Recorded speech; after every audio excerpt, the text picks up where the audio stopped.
Now, everybody, get ready. Hold on to your hats, your fascinators, your wigs, whatever you're into. It's 12:30. It's a Sunday. It's 2020. That can mean only one thing. It's time for another installment of Lamb Live. Welcome. Welcome to Sunday, the 29th of November 2020. What an interesting year this is really turning out to be. And you know what? Got to top that with a little bit of extra news a little bit later today. Not going to give you anything other than the merest of hints until we get a little bit further into the day. Because you know what? With all the crap and shit that goes on in this universe at the moment, got a glimmer of good news for you today. So hang fire. There will be a couple of hints as we go through the broadcast. Feel free to guess away on social media if that's your thing. But guess what? I'm going to be an absolute emotional sadist today, and I ain't going to tell you anything other than you need to make some time available in your diary. And if you're missing a few essential items or need to stock up and get a stocking filler for someone, there is going to be an opportunity. So hold on to your hats. So, what's all this about? Let's dive straight in and get down and dirty with a mission statement. Lamb Live is a series of live streaming events for consenting kink positive adults during the UK lockdown. We try and provide as much space so that you can connect with the community and share some space during this difficult time.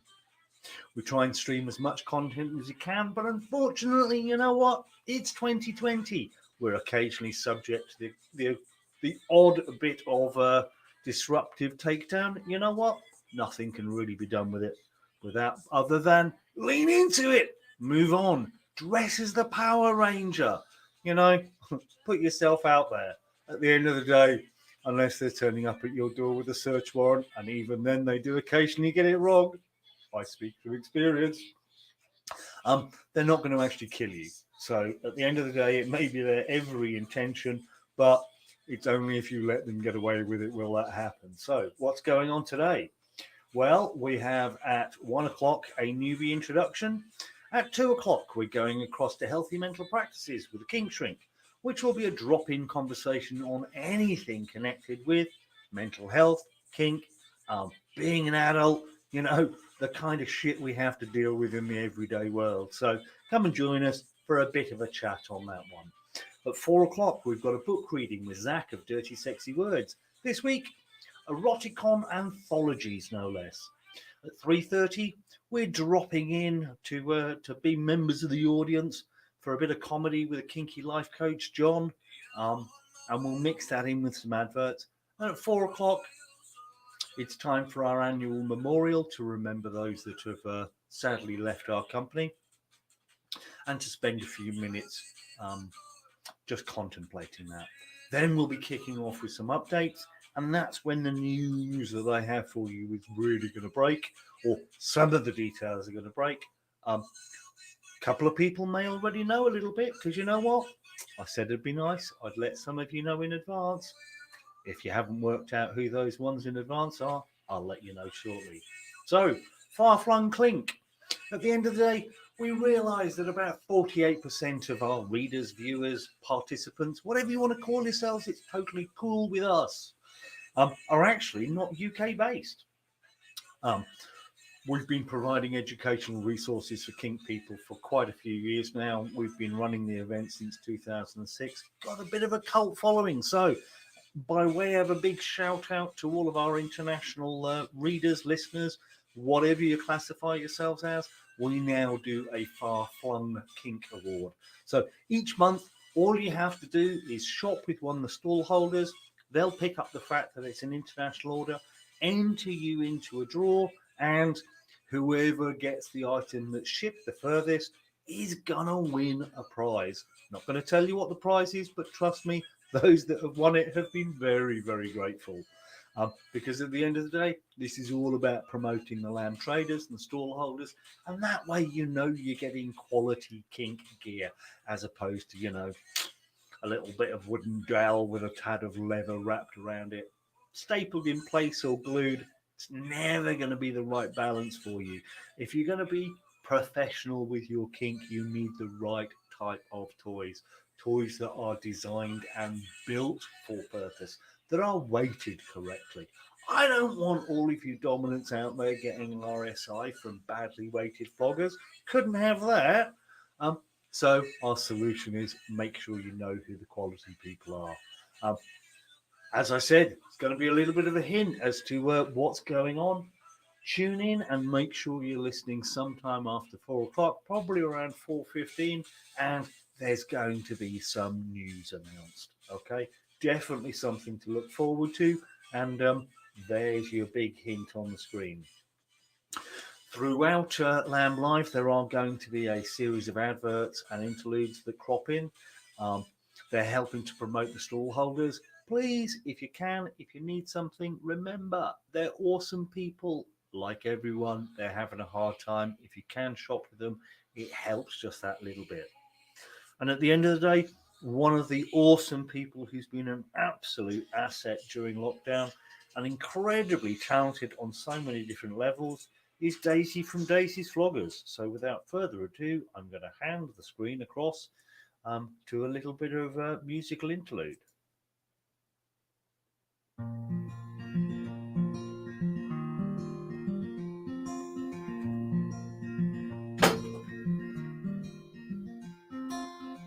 Another turning point, a fork stuck in the road. Time grabs you by the wrist, directs you where to go. So make the best of this test and don't ask why. It's not a question but a lesson learned in time. Something unpredictable in the end is right. I hope you had the time of your life.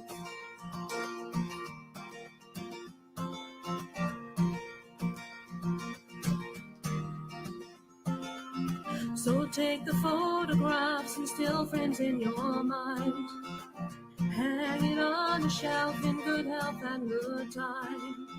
Tattoos of memories and dancing on trial. For what it's worth, it was worth all the while. Something unpredictable in the end is right. I hope you had the time of your life.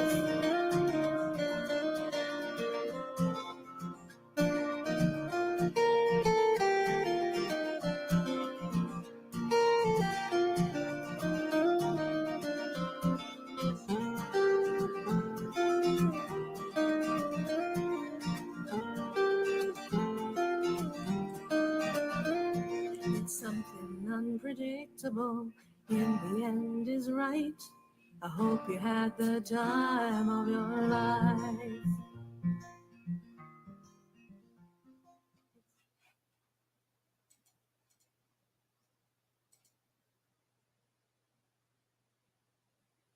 "2020 has been quite an unforgettable year. It's also been the year that I celebrated a bit of a personal milestone in that I turned 50.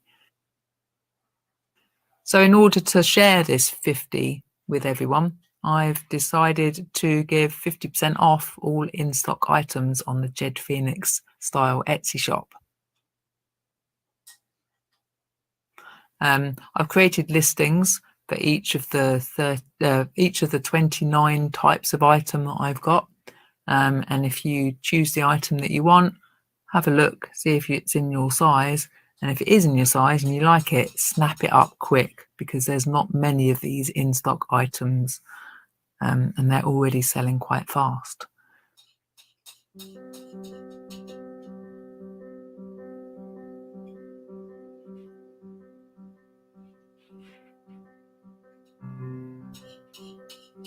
So just head over to etsy.com/UK/shop/Jed Phoenix style and find whatever goodies you like, whether you want trousers, skirts, corsets, masks.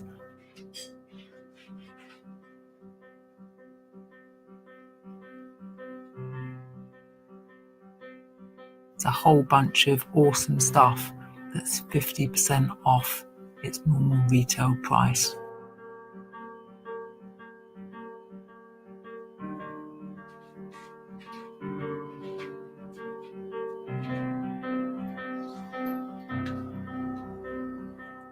grab it while you can. This won't last forever, guys.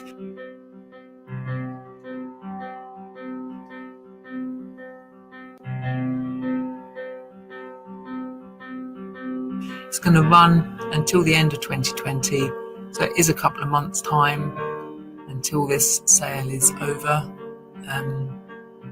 But yeah, there are some absolute bargains to be had.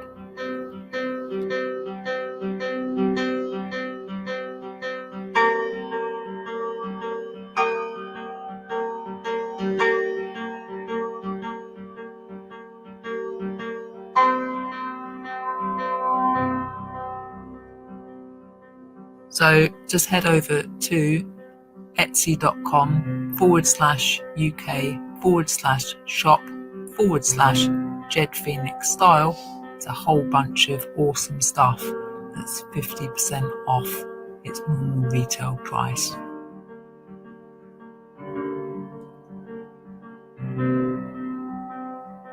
So just head over to etsy.com/UK/shop/Jed Phoenix Style.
Hello, this is Daisy from Daisy's Floggers.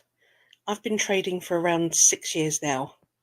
I sell mostly floggers and whips and plus-size ladies' clothing. The whips that I trade are all made by Alpha Whips. He's based in Germany. He's my best friend, and he makes absolutely superb whips. I love what he makes. He's so creative. His colours are fantastic. The whips that he makes are really, really top-notch. My floggers are all made by hand. I select finest quality leathers. I hand turn the wood myself, and I also use really lovely shiny metal handles. I love my job. It gives me freedom of expression. It gives me freedom of time. I like being creative. I like trying to do something that nobody else is doing. I love going to the markets. I love meeting people. I don't think there is a better job for me anywhere. It's just fantastic. What's the best feedback I've ever received? Well, one night I was at a club and I was admiring a pair of floggers that a young man was using. And I asked him where he got them from. And he said he really couldn't remember. He'd been gifted them, but he could put me in touch with a really good flogger maker who he was close friends with. And after a long time waxing lyrical about this particular maker, I asked, well, who is it? And he said, Daisy. And I said, I don't know you. He said, I don't know you either. I said, yes, but I'm Daisy. It was really nice to get the compliments, and the poor young man blushed very, very red.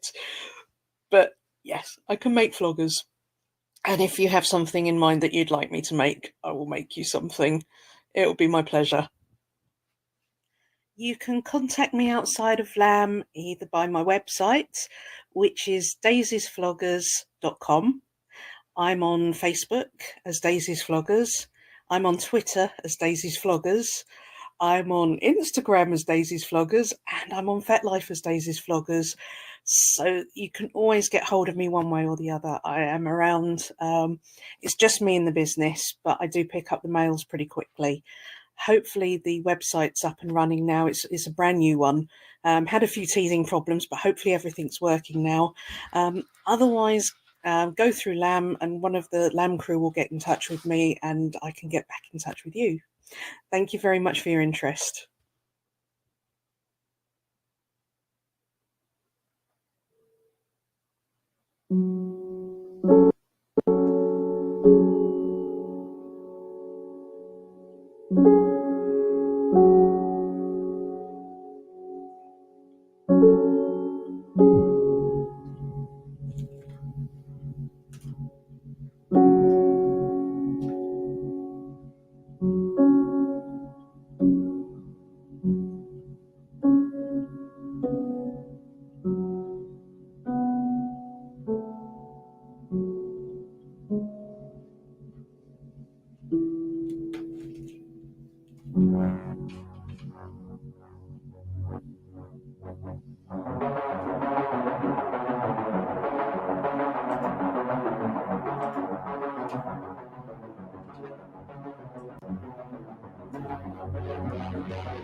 Get up. We want you to get on your feet. Stand up, stand up. Come on, get loose with the heat. Right now, right now. We go party till we black out. So get the fuck up.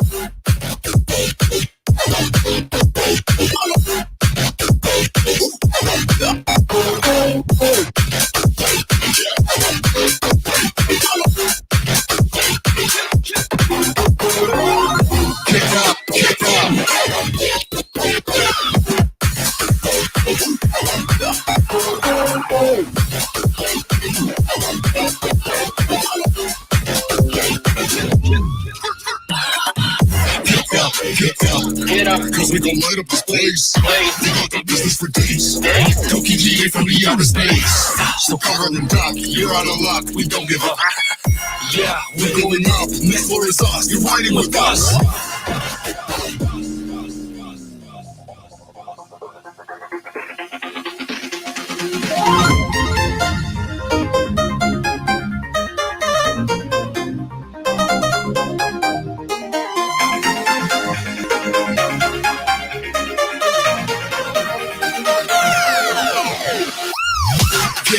Get up. We want you to get on your feet. Stand up, stand up. Come on, get loose with the heat. Right now, right now. We go party till we black out. So get the fuck up.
ABCD.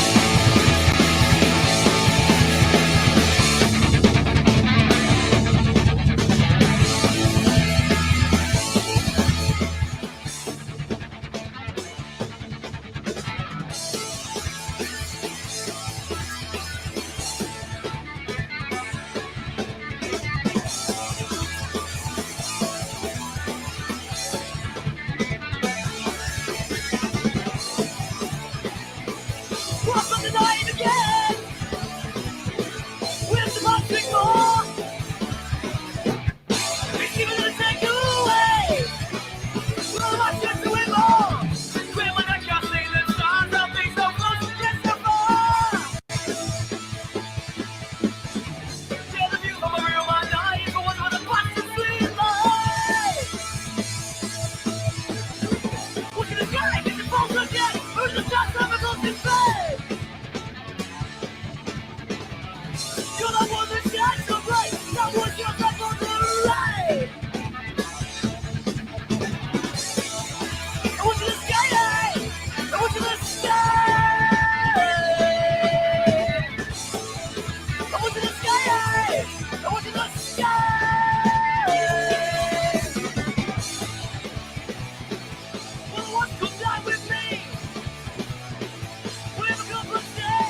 Since I'm in jail, it's been so long. But now, while I'm away, I feel so wrong. I'm ready now. No, not.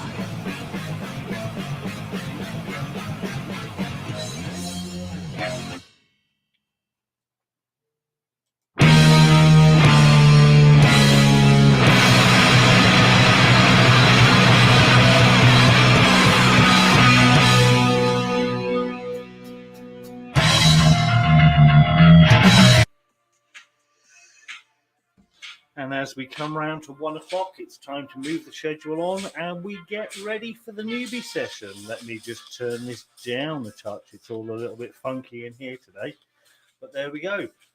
Quick shout out to all of you who have joined us already. Big thank you to those that have hit the thumbs up, like, love buttons already. If you're not already a subscriber, you know what?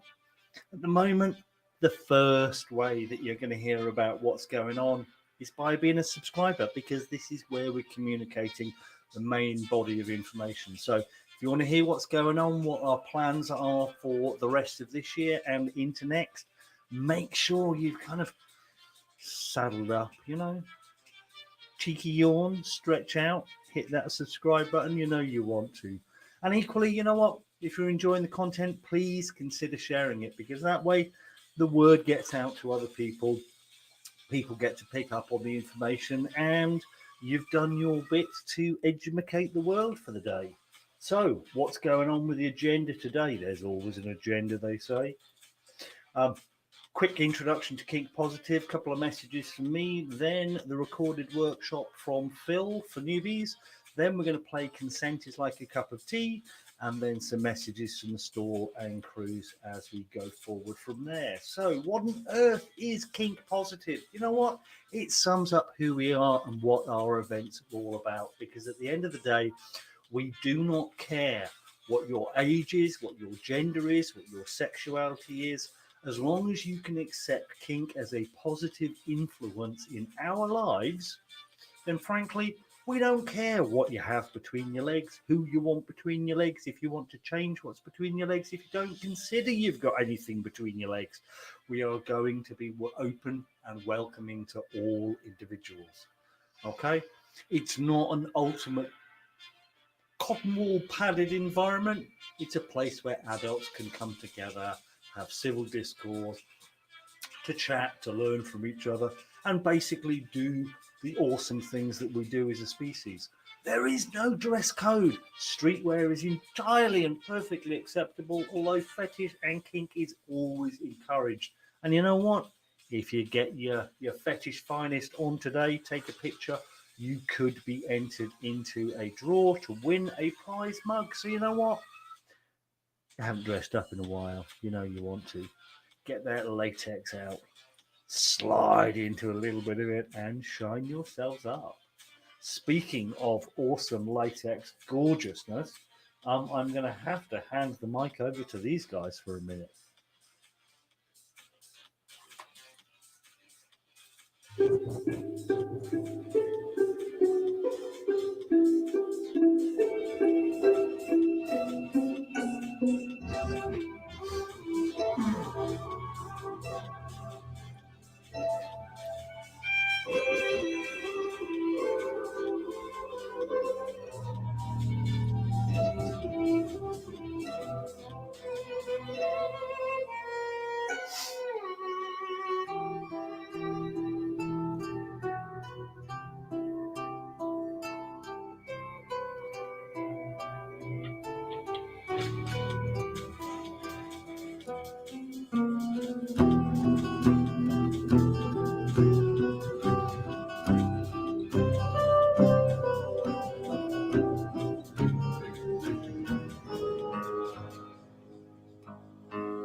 Awesome latex there from Seven Sins. So a couple of messages from me. First of all, most importantly, stay safe. Now I know that means something different to all of us, taking into account physical health as well as mental health. But you know what? It's a crazy time out there. So don't take unnecessary risks. Remember, it's not just about yourself, it's the people that you are in close proximity around. So bear that in mind, give them every due consideration and act appropriately. Outside of that, stay clean. You know what? It's not just about washing your hands, washing your bits, and whatever else is going to come into contact with other human beings at the moment. Okay? It's look after your toys. Great workshop from the start of lockdown, all about keeping it clean while playing dirty. The Kink Shrink's got some great resources on this subject as well. You know what? Be sensible, okay? If you don't understand the importance of this, well, your reputation gets dinged if you get it wrong. So if you're new to kink, learn the basics first and foremost. Outside of that, please be supportive of the stalls where you can. Send them a supportive message, share some of their content on social media, because at the end of the day, you know what? It's a little bit isolating at the moment when you're in a very small company, and a lot of these traders are craftspeople who make and sell themselves. So they don't have a support network or a large company to fall back on. They're out there on their own. So please put an arm out, at least communicate with them. It's massively helpful at these problematic times. If you've got someone coming up who has a birthday, consider buying a birthday present from them, from one of the stall holders. At least you know it's going to be quality merchandise. Because you know what? We don't allow the tap through the door when it comes to LAM, because we've got a waiting list of stalls. We'll quite happily push the ones that don't sell the right quality to the side to allow someone who does make things themselves to come through and shine, because that's really what it's about. If you are shopping with a stall holder at the moment, in their comments section, leave the message, don't be a mug. They'll enter you automatically into a draw, and there will be free mugs given out each month. If you are watching LAM Live and you're dressed up, or you're not dressed up, you just want to join in the party, take a picture, post it on social media with the hashtag LAM Live, tag us in it, and you could enter a draw for a mug. There's also a Telegram group chat that runs throughout lockdown, so if you need to reach out and chat to some people, at the end of the day, kinky people understand each other. Those vanillas don't quite get it. The hint is, that's why they're vanilla. They don't get kink. So at the end of the day, it's a space where we can all hang out, swap stickies, catch up, just have a chat. And if you need to reach out and talk to someone, that's an avenue to do so.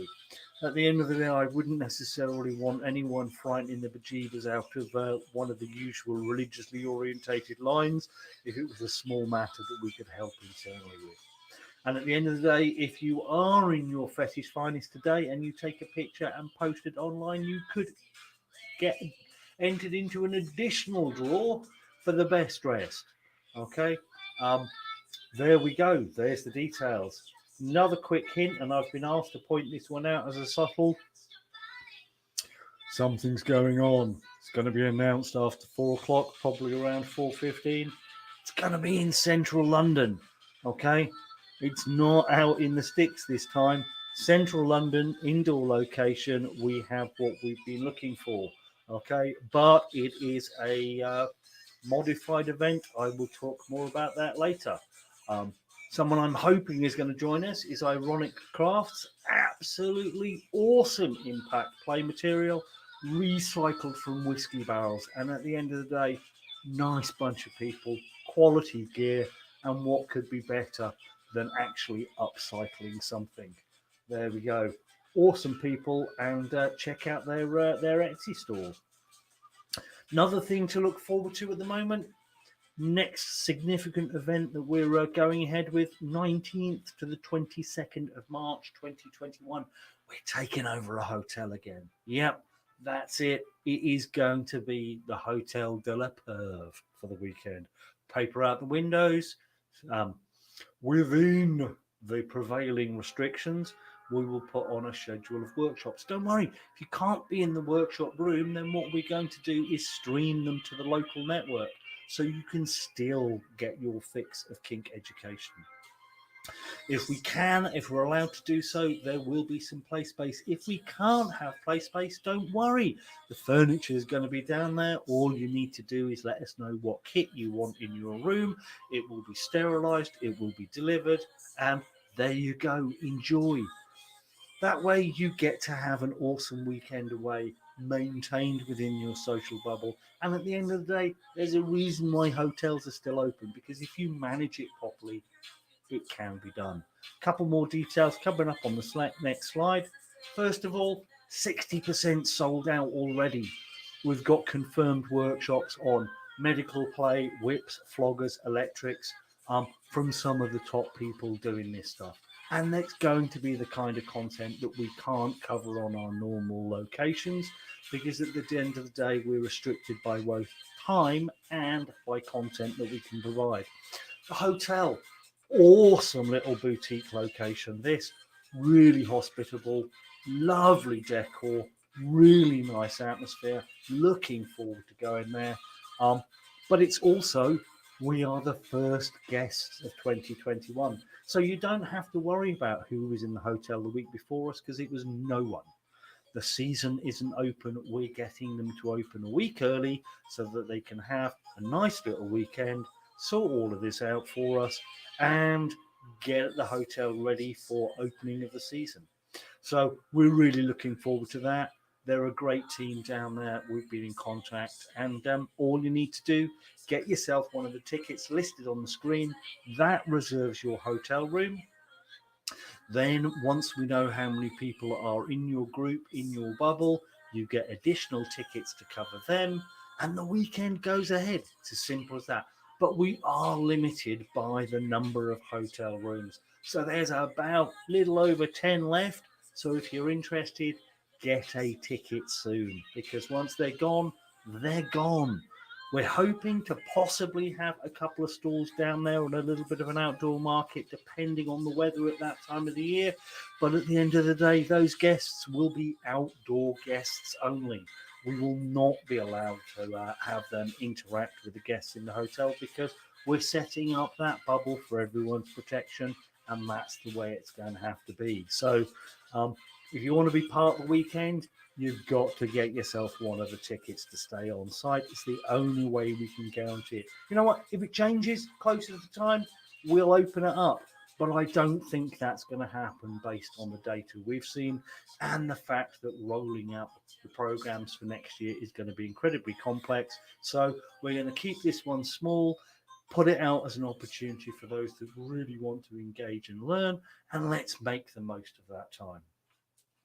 Outside of that, the schedule for LAM Live as we go forward. First Sundays of the month, in lieu of LAM events, there's always going to be a LAM Live. Bit of a biggie, starting about 12:30, runs as long as it runs. There will be workshops and all sorts. Little bit of a hint, you may have seen the schedule for next Sunday. I happen to know Lady Vale, a Christmas cracker. It's a tradition. I can't break that tradition. So we've managed to get it all sorted for Zoom. Recorded it the other day. I'm so looking forward to editing this one. I really do recommend that you set your alarms for this one.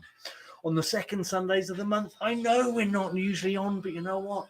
It's great to reach out to people, and at this time, a little bit of continuity is what's important for people. So we'll be doing a quickie a mini version of Lamb Live. Same with the third Sundays of the month. On the 4th, in lieu of LAMchester events, we'll be having a LAMchester Live. Bit of a themed one. Again, workshops and content appropriate.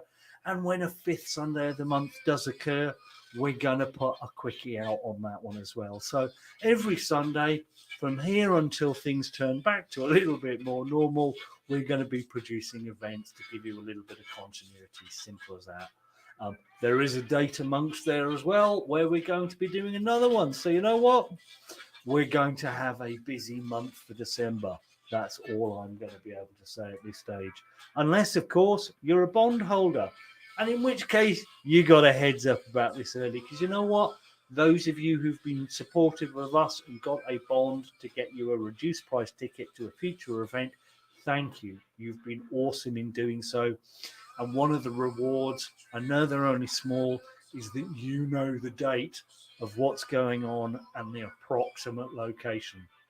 So the details will come out a little bit later.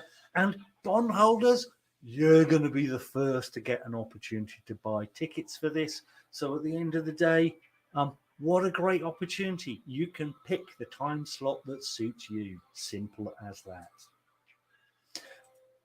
There is also a Jitsi chat that is hosted by the crew. If you want to join along and have a bit of a watch party, that's cool. If you want to chat with others, that's also cool. Details up on the screen there, details in the feed as well. So all you need to do is click, whether you're on a smartphone, a desktop, a tablet, it will connect you through to this. And don't worry, it doesn't have the same content restrictions as Zoom, but please, it's a Sunday afternoon chat. It's not time to be playing with yourself. And anyone who flashes their bits around is probably going to get bounced out of the room very, very quickly. So be polite, behave yourselves. Remember, somewhere in the world, it's still Sunday morning, and we don't want them to be offended. We also have a Telegram group chat that runs, text and sticker and picture based, ways of catching up and keeping up with people. You also don't need to disclose your name and number to engage with that service, which is why we've gone down that route, thinking about your data and your anonymity. Don't forget, you can take a picture while watching LAM Live. All you need to do is obviously use your phone, have someone take a picture, whatever works for you, and then post it up on social media with the hashtag LAM Live. Tag us on it, and that way we can find you. Doesn't matter whether it's on Facebook, Instagram, Twitter, FetLife, or you know what, some of those strange places we've been discovering during lockdown. And there are some communities out there, I can tell you. But there we go. I haven't found Cockwombles Anonymous yet. They all seem to be far too blatant. But outside of that, remember, at the moment it's important to stay home, stay safe, and above all, stay kinky. Now, throughout the broadcast, there are going to be periodic adverts that crop up to help promote the stalls and the traders. Sadly, there's no popcorn concession in the lobby, but the good news of that is you don't have to worry about that filthy little monster, Hanshi 57, burrowing through a bottom of the bucket of popcorn. And at the end of the day, he's a Lazarus that's risen from the dead of recent, so I wouldn't put anything past that man. So be warned and enjoy.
2020 has been quite an unforgettable year. It's also been the year that I celebrated a bit of a personal milestone in that I turned 50. So in order to share this 50 with everyone, I've decided to give 50% off all in-stock items on the Jed Phoenix style Etsy shop. I've created listings for each of the 29 types of item that I've got. And if you choose the item that you want, have a look, see if it's in your size. And if it is in your size and you like it, snap it up quick, because there's not many of these in-stock items, and they're already selling quite fast.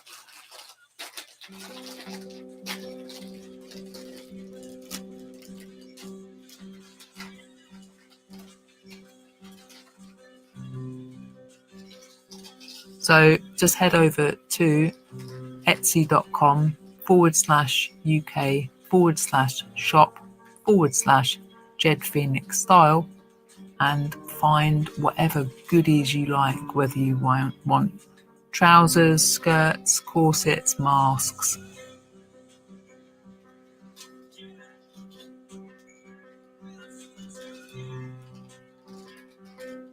It's a whole bunch of awesome stuff that's 50% off its normal retail price.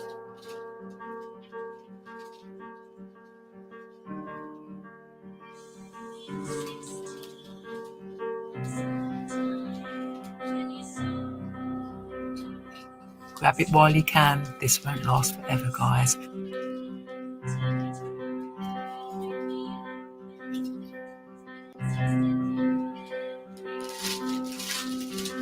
It's going to run until the end of 2020, so it is a couple of months' time until this sale is over.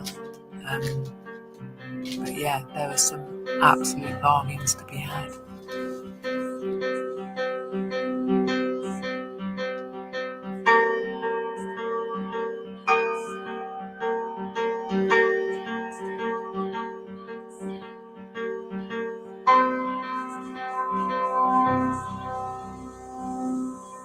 So just head over to etsy.com/UK/shop/Jed Phoenix style. It's a whole bunch of awesome stuff that's 50% off its normal retail price.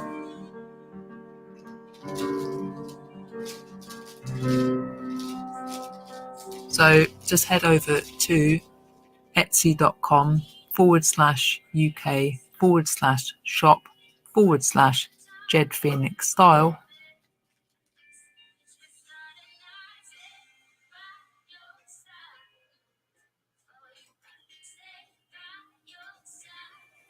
Hi and welcome to LAM, such as it is. What LAM likes to do is provide you with a space, place and a time to express yourself and how you want to be within consensual bounds. We can't do that at the moment because of the quarantine, so what we're doing is a virtual LAM instead, and welcome to that. We've got a lot going on. We've got stall holders on display, we've got different forums, different rooms. We can still provide you with workshops. So we are hoping that it provides you with at least a little bit of a fix to get you through this really dark time. So if you go onto the forums, you go onto wherever you got this video from, you'll find links to Zoom for the workshops. You'll find links to stall holders. You'll find everything that we can possibly get together at the short notice that we've had to organize something like this.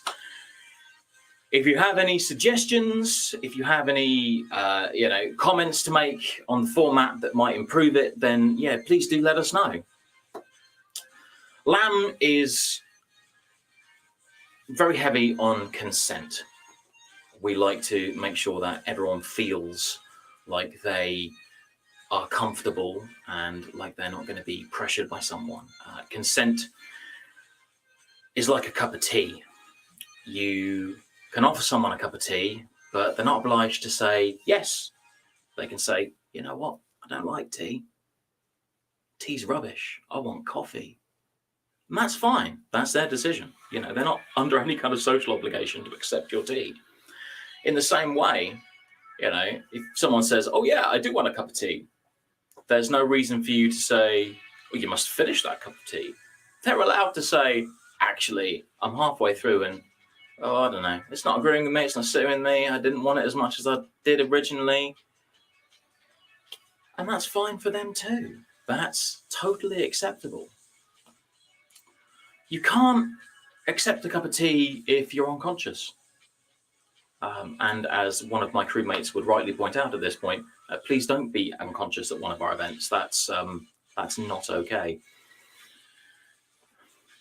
We like to give you these hints, tips when you come to LAM so that you can navigate the world of kink safely, because ultimately it's up to us to self-police it. If you come up against a problem, if you let us know, we can do something about it. If we don't know, we can't do anything about it. But we will be there to have your back. There have been times where people have violated the rules of LAM and literally been thrown out of the venue. That's hilarious, by the way. Really recommend just being a voyeur for that experience if you ever get the opportunity. But that really does bring me nicely on to the rules of LAM for when we do go there, when we do go back. First and foremost is no photography. No photos, no photos. We say no photos. When I'm there in person, I get everyone to repeat it back to me after a 1, 2, 3, because it's such an important rule. You see, if you're just taking a cheeky selfie in the toilets and someone wanders into the background, just passing by, and that photo ends up somewhere on social media, on the Twitters or Instagrams or whatever else, then, you know, someone could recognize that person in the background on there. And if they're in a caring profession, you know, they deal with vulnerable people, they could lose their entire career. Doctors, nurses, lawyers, carers, teachers, all those people we're really relying on at the moment are really vulnerable in the kink world, and it's up to us to protect them.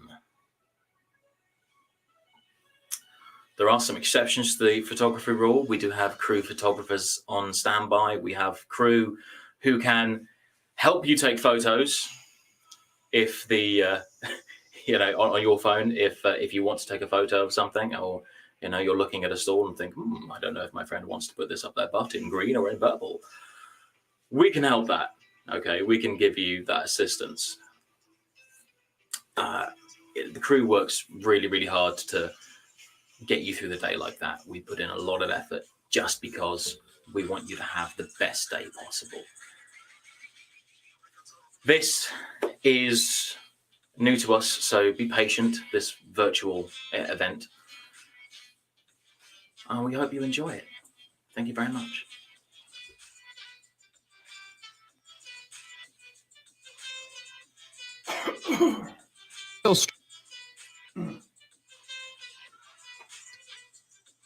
You're making them a cup of tea. Yeah.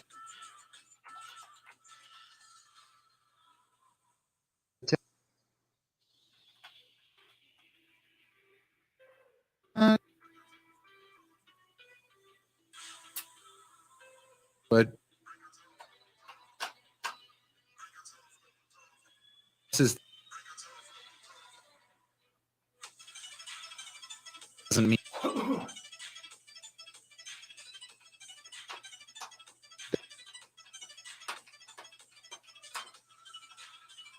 make them okay. And is tea. Did the mine. just to the hey, maybe the boy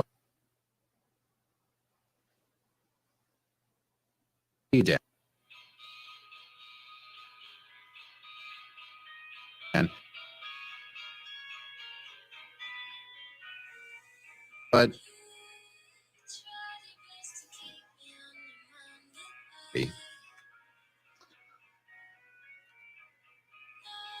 down people around your house want you to come around it. Last week.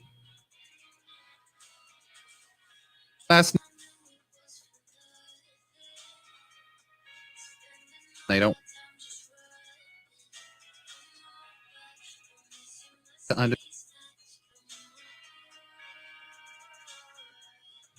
consistency.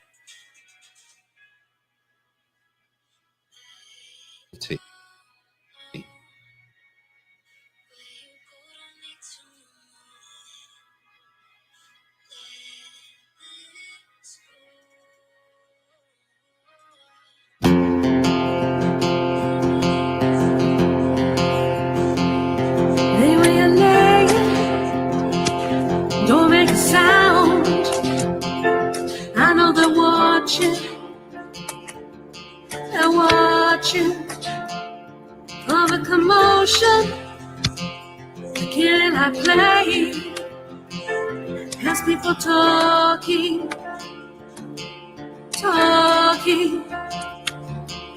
Yeah, your sex is on fire.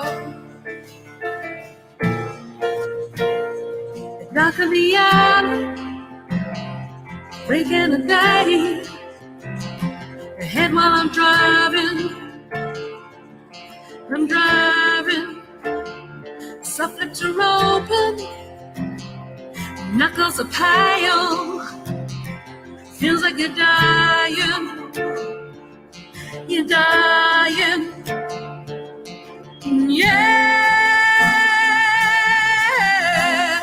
your sex is on fire. Concern with what will transpire.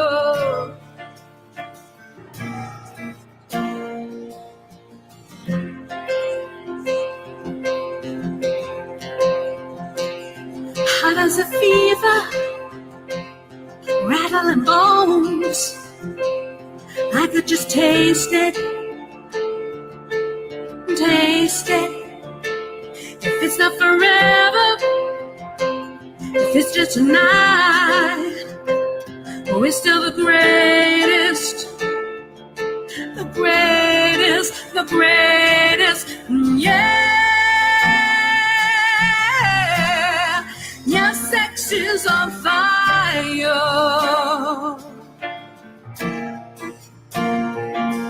And yeah, your sex is on fire.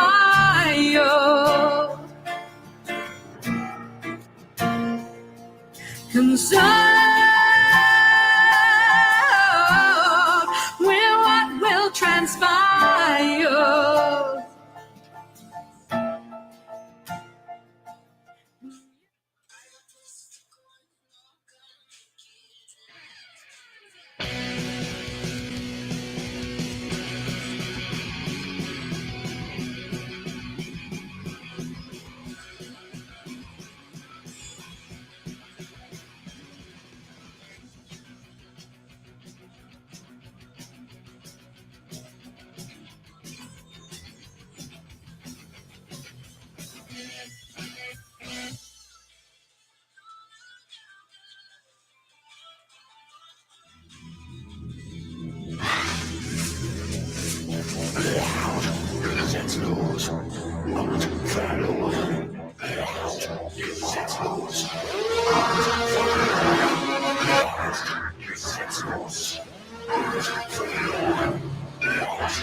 By the ashes of a loud,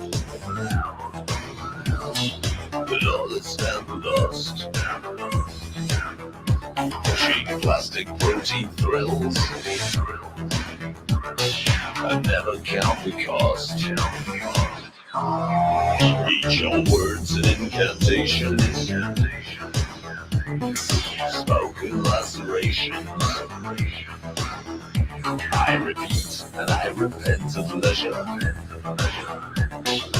Every sin I spend in pleasure. We're just the same. In heaven's name.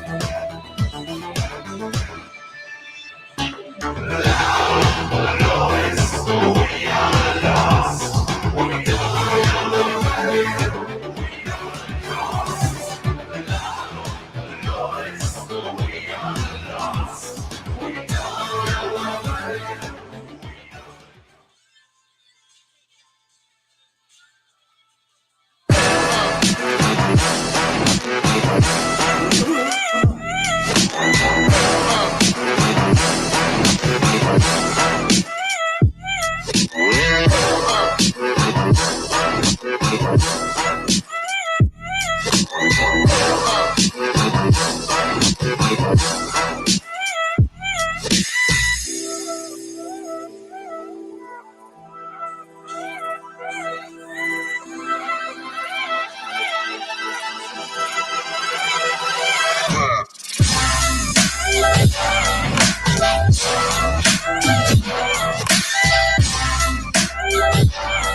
And if you're looking for a mask that doesn't mask your identity, your individuality, look no further than Jed Phoenix on Etsy. Subject to availability, and I can tell you from personal experience, added spikes help with social distancing. Awesome designs by a very creative, awesome individual. And 50% off stock items to celebrate Jed's 50th birthday.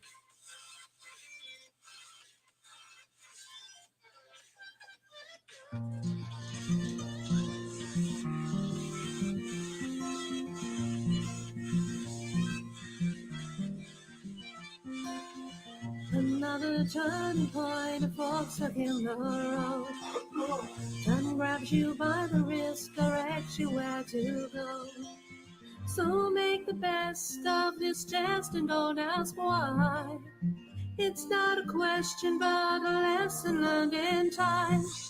Something unpredictable in the end is right. I hope you had the time of your life.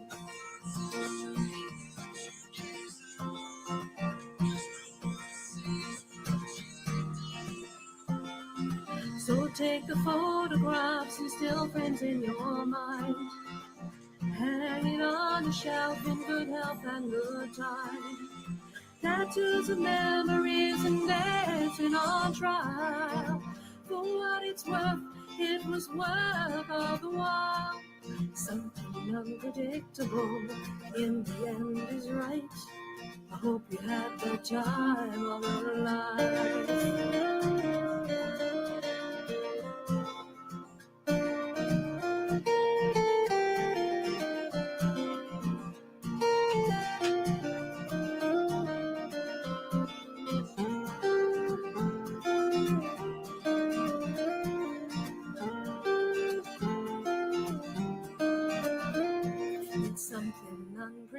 unpredictable in the end is right. I hope you had the time of your life.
Are you a superhero?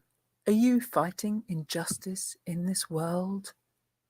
Do you want to kick COVID's butt?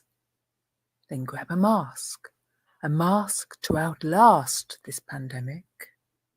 If you're into the themes of punk, fetish, gender fuckery, or neurodiversity, this is for you.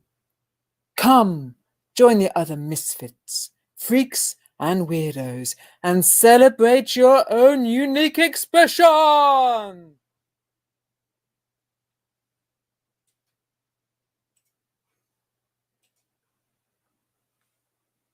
Hi everyone, it's Phil again. Just want to talk to you a little bit about our traders at LAM. Traders in the kink community are a pillar that upholds the entire community. They produce and supply all of our equipment and toys. Without them, we'd be screwed. We wouldn't have anything to play with. And at this incredibly difficult time, we ask that if you can afford to, if you are in a position where you can purchase items, we are encouraging you to do so. Most of these traders are self-employed. They are not looking forward to the same benefits that most people get during this quarantine period. They are also looking at being, very, very curtailed in events they can get to, things like that. So we really want to support them, because without them, there's a hell of a lot less fun. So please have a look around, go to the trader stalls, links, go to their shops, their Etsy places. Don't be afraid to ask them questions. These people are some of the most experienced people in the kink world that I have met in my 15 years of running around and acting like a complete prat. And I love them all. They are amazing people, and we want to be able to do our best for them. Also, just a small note to say, if you see something and think, oh, that looks nice, but yeah, no, I kind of want it in blue to go with my outfit. I want it in red to go with my outfit. I want it, just ask. Most of these people make these things by hand themselves. And yes, that does mean they have a devilishly inventive imagination.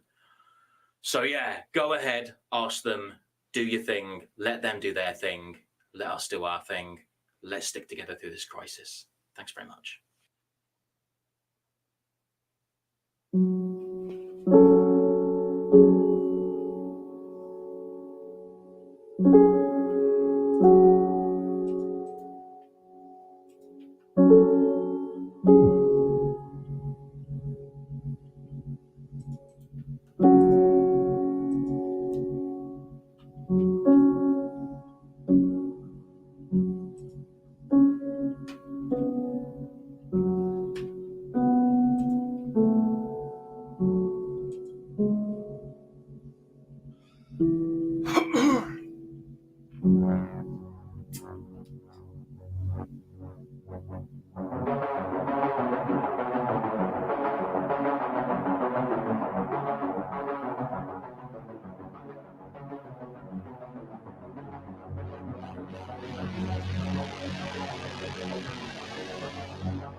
And just a reminder that the next big significant event we've got coming up in the LAM schedule is something else we're going to talk about later, but this is something special because we don't get to do it very often. One of the last times we did this was in about 2018. That early March weekend where everything snowed in. I mean, it literally could have been like something out of The Shining, but no, it turned out to be a magical weekend. So much growth, so many people came to the table with new things to learn, and really kind of came away thoroughly enlightened by the experience. In fact, I'll go one stage further. I stopped in to see my chiropractor on the way back on the Monday to get an adjustment. It's one of those things I like to get adjusted after an intense weekend because a lot of it is about transferring that energy and reconnecting it around my body.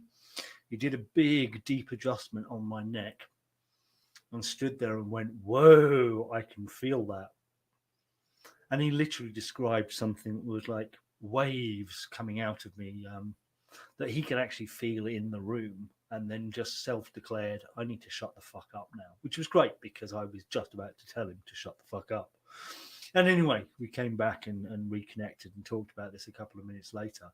And the sheer fact of the amount of stuff that had gone on the weekend, the connections, the growth that had occurred, and then taking that energy and channeling it out through my body was a really important stage in me getting my health back over the last couple of years. So I was touched by that weekend, and no great shock it was on one of the equinoxes. So it's one of those things, you don't necessarily have to be a moon worshipper or a pagan to get that vibe and that energy. And that's one of the reasons why we schedule these things on these monumental times.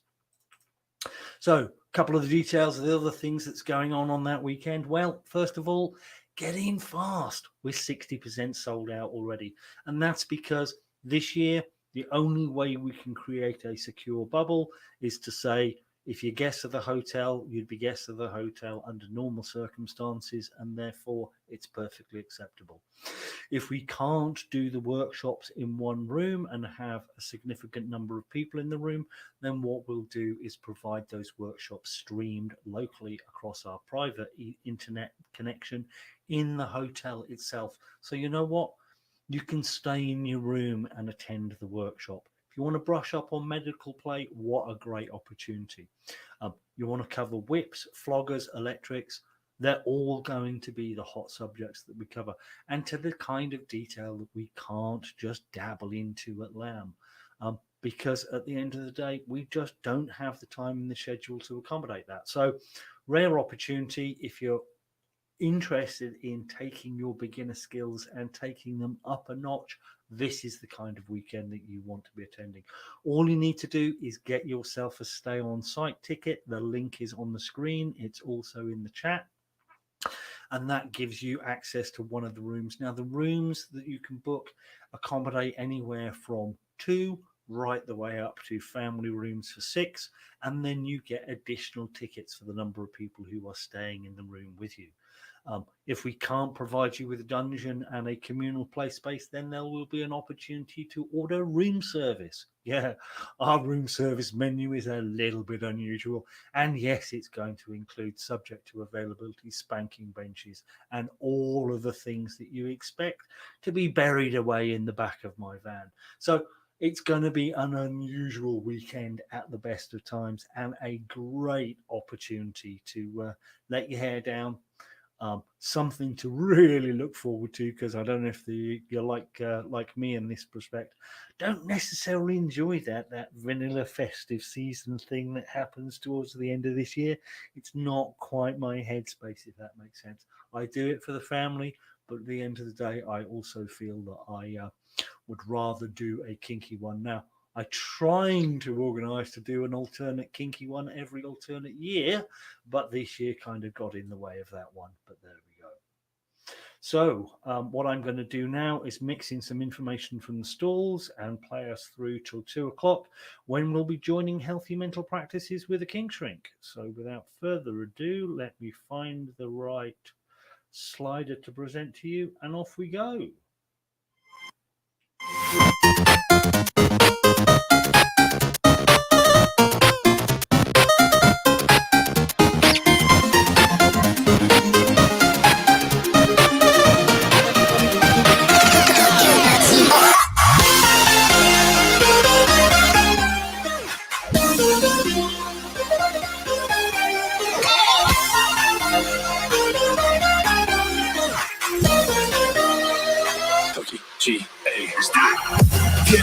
Get up.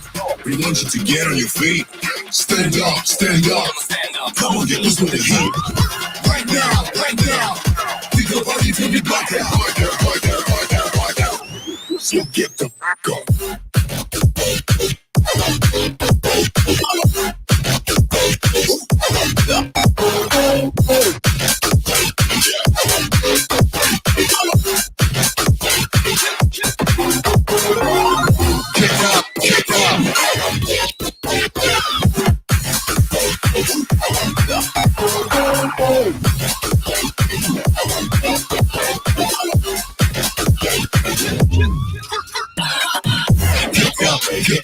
Get up, cause we gon' light up this place. We got the business for days. Toki GA from the outer space. So Carl and Doc, you're out of luck. We don't give up. Yeah, we're going up. Next floor is us. You're riding with us.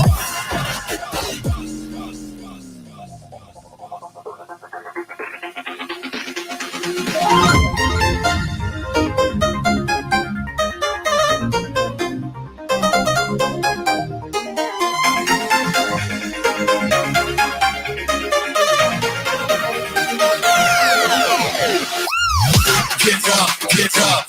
I want you to get on your feet. Stand up. Come on, get loose with the heat. Right now. We go party till we black out. So get the fuck up.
and sit down.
really happy for you to unmute and ask and talk. And we're just about to take the stream across and join the Kink Shrink for Healthy Mental Practices. Let me just get the right slide window. There we go. And transition. And hello and welcome. Hello, thank you. And how are you today? I'm good. I put my back out on Friday. I put up a fucking picture, or was it Thursday? And I really pulled my back and I was like, oh no, that was really good because I kept moving it and made sure it was really relaxed. So it's like almost better. I could even get it smashing. Don't tell the story. Don't tell the story about what happened afterwards. Otherwise, we'll get taken down. Well, if you saw my recent status, you heard my joke about it. And Yeah, but not on YouTube. On YouTube. It's got something to do with how long it takes one to go to the toilet. If you have to hobble, you know. It's a biology lesson. That's what it is. It is definitely. Right, so we've got 20 in, so people do want to take themselves off mute for the moment. They can if they want to. I do have a question to start with, and then we'll see where we go. The only thing I ask is, and I will say this, so these are some basics and some rules, and that is no wanking, and we've hit 22. No forms of exposure on here, and please don't talk to anybody else as a form of chat up. It's, you know, that's not what this is for. This is a space where people can come and they can talk and they can ask questions and you can partake in answers. I ask that you write your answers and your questions down the side, please. This is clearly semi-co-hosted by Cosmic and by Jerry, really, because they're to do with LAM. And this is the LAM workshop. So this one goes out on YouTube and it goes out on Facebook. So it has to be more relevant and nicer for that sort of audience, I suppose we tone it down a touch, but the advantage is if anyone is looking for a question that we may have answered before, at least we have an archive that they can go to and trawl through that as well. Huge archive, and it is huge, isn't it? How have we been recording them for now? Is it 3 years? I think it's about 3 years worth of recordings, yeah. So, I mean, they're not indexed or anything, as in exactly what's covered, because the problem with these workshops, and this is, I've said this is the beauty of these workshops, and that is that you ask what you want answered. I do have a hot tub, but there really is a lagoon. So, like, the thing about if you go from Lancing to Shoreham, there's a set of houses, there's a beach walkway, but there's a lagoon on this side. So it's really nice, the water there. And the guy I'm seeing at the moment is looking at a house there, actually on the lagoon. So where, as you come out the house, and it's 3 stories and it's all glass as it comes down on the front, there's this nice deck, and you just put your feet in the water. Who wouldn't want that? Anyway, they're not indexed yet. What a task. Sweet Cherry has just volunteered to do a side job of all the indexing of 3 years or whatever of all our workshops. Because she's not working hard enough at the moment. No, she needs to do more. But I think that's the beauty of these workshops as well. So the point is, we never know what's going to be covered. We never know what's going to come up. But hopefully what happens is people get answers to questions that they can't ask anywhere else, that you know, and I want people to feel included. So like some of these people I know, some of these people I don't know so much, and it varies. So I think sometimes a group like this can seem a bit cliquey or a bit chatty because everyone knows each other. We're not. It's, as much as you want to talk or write down the side, please do. That's the point. And it's really great when people do, because the more we get to know people, the more people come along, the more faces we recognise, the more chatty we are, if that makes sense. And we're certainly no echo chamber. No, that's you know. Right, so Sweet Cherry, they're not indexed yet. What a task, though. Yeah, oh yeah, I definitely have the time in the brain space for you to do. Not juggling enough as it is right now. I think you are. Right, so let me start with this question. And if anyone else has any other questions, the idea of this as well, it isn't just about me or Cosmic or Joe or anyone else talking, although clearly it focuses on me talking quite a lot. The idea is that if you have an answer to a problem that somebody's put up, please write it and I'll read it out. Please share, because that's what I love. I think human beings are great. I think that we are really good at sharing and talking. We can have some really great ideas, and I can't think of everything. It's just, that's just not possible. And I think it's really great if we can all share and talk. So this is what the person has written.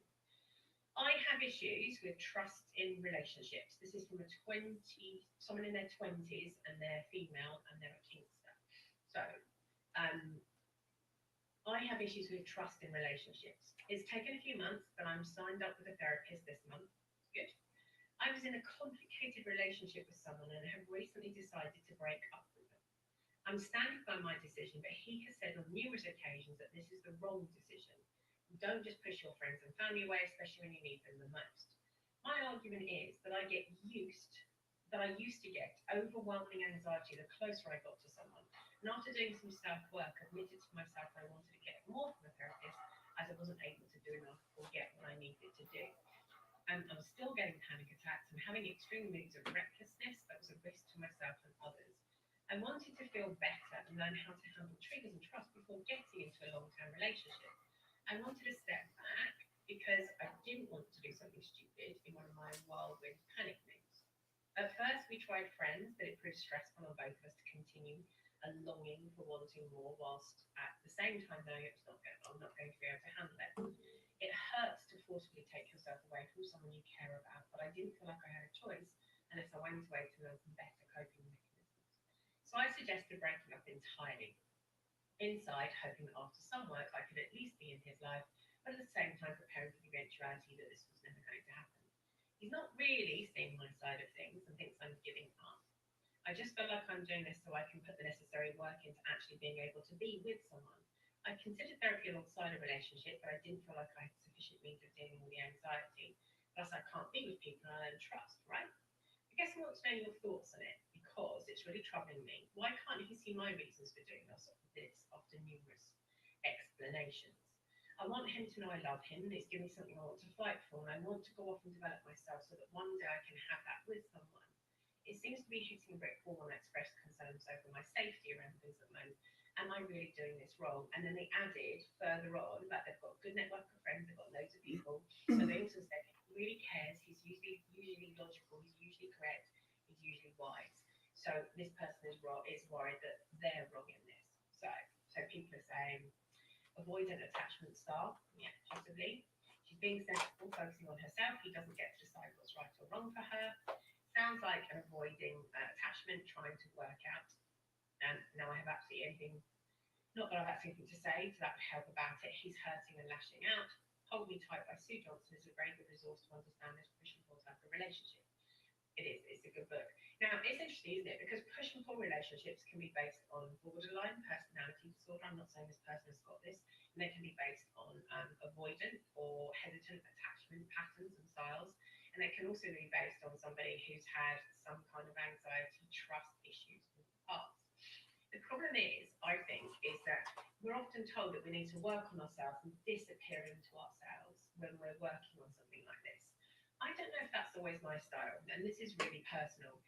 Sometimes I think if you've got enough support and the other person is really understanding, it can be good to have someone whilst you're working on these things, because you can practice, you can have a go, you can have an attachment with somebody, and you can play with those things and see how you do. If it's borderline or emotionally unstable personality disorder that hasn't actually been diagnosed yet, then it actually can be good to stay in the relationship because it will bring up all of that stuff for us as we go through, and we can learn to trust someone eventually through it. If it's purely anxiety, this is where it also gets interesting. I see a lot of people and a lot of children with anxiety, and I admit, after time, for once, I'll give you an example. I had this little girl who hadn't been to school for 4 months, September, October, November, December. Her mum phoned me in the December and said, I've heard you might be able to help my daughter get into school. And I said, well, does she not go in very much then? She hadn't been in at all. She went in for 1 day at the beginning of September, came back out, never went in again for the whole of those 3 months. You're starting to get into trouble, you start to get done for that, the parents do as well. And this whole system seemed crazy to me, and I've mentioned her before. And I invited the parents in, and I said, right, what's going on? And Dad wouldn't come because he was really anxious. Maybe. He was really, really anxious. And like I said to her, she was such a good girl, she was a good kid. And I said to her, if Mum brought you into school and chucked you in, literally just said, fuck off, go, in a very loving, kind way, fuck off and go, really caring, would you stay? And she said, I would stay. And so she went. And we we got her in and she stayed in for the next 6 months. So sometimes some exposure can be good, but the exposure depends at what cost. Because this person also said that they can be very dangerous to themselves and others. And they've just actually written to me, if I'm triggered, I can get really bad when I'm risking my life. So I don't want to risk that being close to someone who has more of a plan. But if I would like to understand what you mean by risking your life. Do you mean in sexual situations? Do you mean suicidal type ideation thoughts? Do you mean self-harm? What are you doing that is triggering your life? Because this person is here today, and this is one of the people that we're speaking about. So, and this is where it gets interesting again, isn't it? Because at what cost? Some risk is really worth it, a little bit, but not if it's going to impact your life so that you're, oh, Jesus, we want you to live. That's the most important thing. However, what a lot of anxiety about, if it's purely anxiety, is about exposure in small measurements with coping mechanisms in order to manage. So if you're going to see a therapist, I really recommend you get a shit ton of coping mechanisms. Listen, if this other person, honestly, I go back to this all the time. If somebody really wants to be with you, not if they love you, let's get this out of the way. And this is for something, this is for someone else here right now as well, right? Because I know that she's listening too. Just because somebody loves you doesn't mean they're going to fight to be with you. Just because somebody loves you doesn't mean that they want to be with you sometimes. If they've got stuff going on in their own head and they can't work it out, and I hope this person knows who I'm talking to, as well as this person too, right? Sometimes people can't work their own shit out in their own head, so they can't do it. And it might be that the person that has written this to me as well actually is, are you in the right place to sort this out right now? So I mean the latter, self-harm, where I get so panicked and confused, I feel like there's no way out. Okay. If your life isn't at risk, but there is self-harm at risk, it could be worth a little bit of exposure, but not too much, and do it alongside a therapist. If this person does want to be with you, not that they love you, they want to be with you, they want to make the effort to be with you, then they can wait as well. And they can give you some leeway and some time, because people can wait. However, people won't wait forever. We turn around and say often, especially in therapy, oh no, people wait. No, they won't. They fucking won't. Let's be. No, I wrote a piece the other day on being a cynical cynicist. But also, I quite like that aspect. I think we have to be realistic. Realism is really important in relationships. The grass is always greener on the other side. It's really easy to find other people. It's not. That's a load of bollocks, isn't it? Anyone who's dating knows it isn't easy to find someone. It isn't easy to be with someone in a relationship. You know, every relationship has its problems. It's about getting help. One option you could both go for is to see a couples therapist, if he would be willing to pay for that. So you could do that alongside at the same time as you seeing an individual therapist, because that's absolutely allowed. Yeah, I just don't know if I'm supposed to be working on things alongside or before a relationship. Thanks for your advice so far, by the way. You're really welcome. Look, and this is the question here. It's, for me, it's at what cost? I'm a big believer in life's budgets. I think we have to budget financially. Yeah, I think we do. You know, COVID has shown us that most of us do not have enough money set aside to last for 3 months should something go wrong. In fact, the average person in the UK, I don't know about the States, I think it's pretty similar, has enough money to last 2 weeks. 2 weeks, half a month's salary in order to manage. That's the average person. So actually, as soon as 1 month is gone, somebody won't last. So anyone who loses a job already doesn't have enough to pay their rent for the month after. That's the average. Which is fairly shocking, isn't it? So we need to budget better financially, but we don't, because, oh Jesus, I am the Amazon queen. I don't just want it now. I don't just want it delivered. I want it fucking delivered tomorrow and perfectly packaged, please. Like, if you saw my Amazon bill and what I buy on Amazon, seriously, it's crazy. I've just been doing my Christmas shopping mainly on there and different websites. I get parcels every day.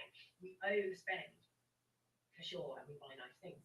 I'm a week and a half below average then. Yeah, no, I'm with you. Like, I think a lot of people are. That's an average, which means some people have got a year's worth, it means some people have got nothing. They're just living in overdrafts and things. So we have to financially budget, but I think we have to emotionally budget. What can I afford? What can I do? What does this make? And somebody just wrote privately, is when you can afford the pay cut or willing to, but denied. Yeah, I get that too. That's really true as well. But I also think you've got to have a time budget. What can I afford? I often say this in Poly. A lot of people will turn around and say, oh no, you know, I'm going to have, I've said this before, I did a workshop once, and this person had like 7 partners. Look, you can be a relationship anarchist or anything, you can be into poly. How can, like, and if your partner wants to see you once a week, or one of your partners does, or one of your people you're in some form of relationship with, for me, that's all your days taken up. What What about your family as a budget? What about those other things? 7 is a lot of partners if you see it done very often. But one of the most important budgets is your emotional budget. What can you afford to do? So I'm going to say this to the person that asked the question. You know. You don't think you know, but you do. And it'll go back to what I always use an example, and that's Sophie's choice. If Sophie if Sophie with a gun to both of her children's head can choose which one dies and which one lives, you can choose this. It just doesn't feel desperate enough yet. You have the power to choose. If this person is really amazing and you think that they're worth being with, try and be with them. Get them to pay for couples therapy if they've got more money than you, or go to Relate, or go to some kind of subsidised person in an area, so you get some help to try and stay together if that's what you want. Do you know what? Really sorry, they're not the person here. I don't really care about them. I'm talking to you. So they can do whatever they need to do in their life. And people, I think we think people should understand when we come in with a statement to say to somebody else that we love or we care about or that we're playing with, we are saying, here we go. This is like closure. We're saying, here we go, here's everything, understand me. And we expect somebody to understand. When we want closure, we want you to see my way of how this is for me. We want some form of agreement, so it closes it for us. Closure is a fucking load of bollocks as a word. It doesn't mean anything. You're never going to get closure if you want what you want. When we work with other people in a relationship, we say what we want, they say what they want, and we don't always agree. That's what's so fascinating about relationships and those conversations. So we don't get good agreement at all times. We just hope that we'll get agreement. And when so amen, closure is seldom possible. Yes, I'm really glad you agree with that. Thank you. And necessity forces choices and to adapt, and it does. However, we're not putting that necessity very often in our modern age, because actually, even if we're poor, we're still better off than the poor were many years ago. Not having a pot to piss in really is a proper phrase. It used to talk about tanning leather and different things and how they used piss, whether you could even not afford the actual pot to piss in. People couldn't afford food. People were happily starving. Not as many people are with food banks, and of course there are people who are really badly off. I'm not saying there aren't. Please don't hear that. How do you deal with things when you are left hanging? Or you have to learn to live in limbo. You have to make your own closure. You have to work it out with yourself. That's what you have to do as a human being. And I would say to this same person who's asking here, you know, on some level, you know where you want to go with this. I come back from hanging. Closure is a myth. Acceptance and coping is more of an achievable goal. You know, it is. I'm a big believer in acceptance. I'm a big believer in accountability. Jerry also bingo, I'm sure. You know, they play bingo with me sometimes. But I've just had a private message saying, oh gosh, there's closure. Yeah, you're not going to get it. It is understanding. It's even worse when it comes straight away. Do you know what? There are arguments over that as well. So that's interesting, because when somebody dies, if it's a shock, what people say is, I wish I'd had more time with them. And when people die and you've had a chunk of time to say goodbye and everything else as well, you say, oh my God, that was really painful. I don't like the way it happened. I had to think about it all the time until it did. The point is, whatever we're going through is never okay with us. We wish for the other, because we see the advantage in the other instead of seeing the advantage in this. Sometimes if something is short and sharp and decided, actually we can cope better or we can cope worse. And sometimes if something's really long, we can cope better and we can cope worse. The issue is the longing for the something else. We wish that we had something else. We don't always get the closure we need. I do resonate with a lot of this. You just don't work on. With general anxiety disorder myself, I had a very push and pull relationship where I went from intense attachment to feeling so scared, with the addition of other things, which I went through the worst stage of my life. I had suicidal thoughts and fears of hurting him. So I'm finding this advice really helpful and realising how much therapy talking to others is helping, and it does. And you know, I think very much for me, the rule of time is really important. I can think certain things. My partner is chaotic, not very organised, and I can see how in his past relationships, anyone who was with him would say, oh, he doesn't come through with his promises, he doesn't do this, he doesn't do that. He does. He just takes longer than the average person. So what I have to do is sit with all the feelings that are created from that and go, okay, well, I'll give that till then, and I'll give that till then, because he's chaotic. I'm not. I mean, we argued over a meal last night. It's really funny. We made such a good meal last night. He's a really good cook as well. But we made such a good dinner. And, like, we agreed that it would finish by past, so it'll be ready by then. This is going to be a regular, honestly, it's going to be a regular occurrence. And then his lamb steaks that he put on early were now ready 10 minutes early. Well, I need to rest. I said, what, 10 minutes? He went, well, I'll put them in the oven. I went, okay. And this stupid little argument comes from nothing because we're both very different humans. I am annoyingly structured and organised and systematic and think things through. Really fucking annoying. He is more chaotic and free living and goes with the flow, especially when he cooks. That causes a problem. So it causes a problem for all of us. We just have to learn how to spend time together and how that works and take time. And things always out.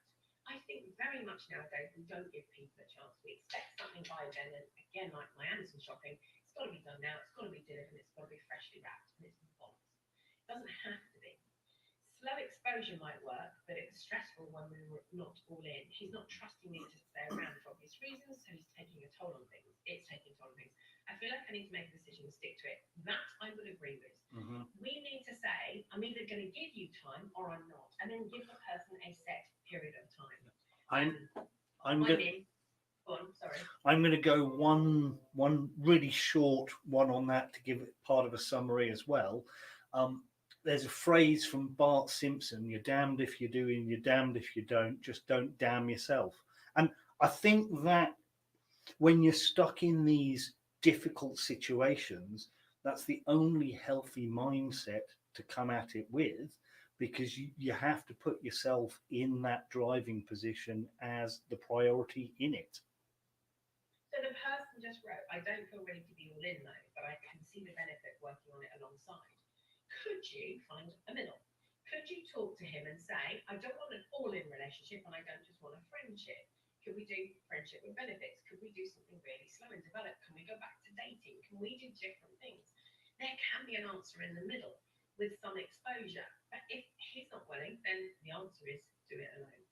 Work on you and get it sorted. If he's willing to do something like that, this is the problem that we find often, especially when we want closure. It's this or it's this.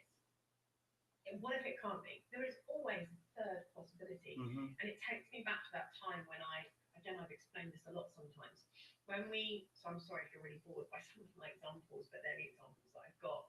And this is a metaphor I came up with just as a therapist by myself, which really works for me. And it's something I've talked to a lot of my clients. And that is, I had an argument with my daughter Kaylin in the car on the way to my niece's 18th birthday. So this was about 5 or 6 years ago. We drive up, Kaylin and I have had a fight. Now, Kaylin wears the most beautiful makeup, so she has rivulets running down her face, right? It absolutely shows that she's been crying. I'm upset. Do a fuck, I look like I wear makeup. No one knows I've been upset, right? I just look normal, bit haggard, bit tired, bit stressed, and in I walk first. My mum is in the kitchen, so my sister owns this 15th century house. It's really old, and you always go around the back. You never go around the front door, and it's kind of dark, and you can just walk in. No one knocks, and like my house, people just walk in. You go around the back and you walk into his kitchen, very old, with an Arga and everything else as well. And Arga is a very traditional English big cooking thing. And my sister's a big cook. And my big cook, she's a little cook, but she loves cooking. Right? Big cook, little cook. Ooh, hot. So we walk in and my sister's behind me and my daughter's behind me. My sister's putting a fucking beautiful couple of homemade lasagnas in the oven, one meat, one vegetarian, because, Jewish family, we cater for everyone. So she's doing that, and my mum's right there, and my mum says hi, and then she looks at me, she says, what have you done to upset her? Straight away, that's what she says, and the room is silent, and there are 20 people in the fucking kitchen, at least, for Olivia's birthday. And I looked at my mum, and I just thought, fucking hell, and I felt like I had a couple of choices. One choice was to explode her bomb, so imagine wires are connected in our chest. My first choice was, fuck you cunt. I mean, I wasn't going to say that, but that's what would have happened. Like, sorry, how dare you talk to me like that? Why are you having a go at me? That sort of choice.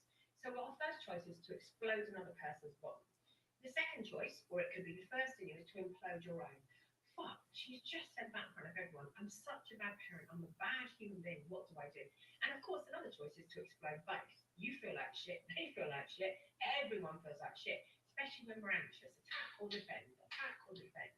And actually, there is a third choice, and this is what therapy can help this person do, and other people that write about those things.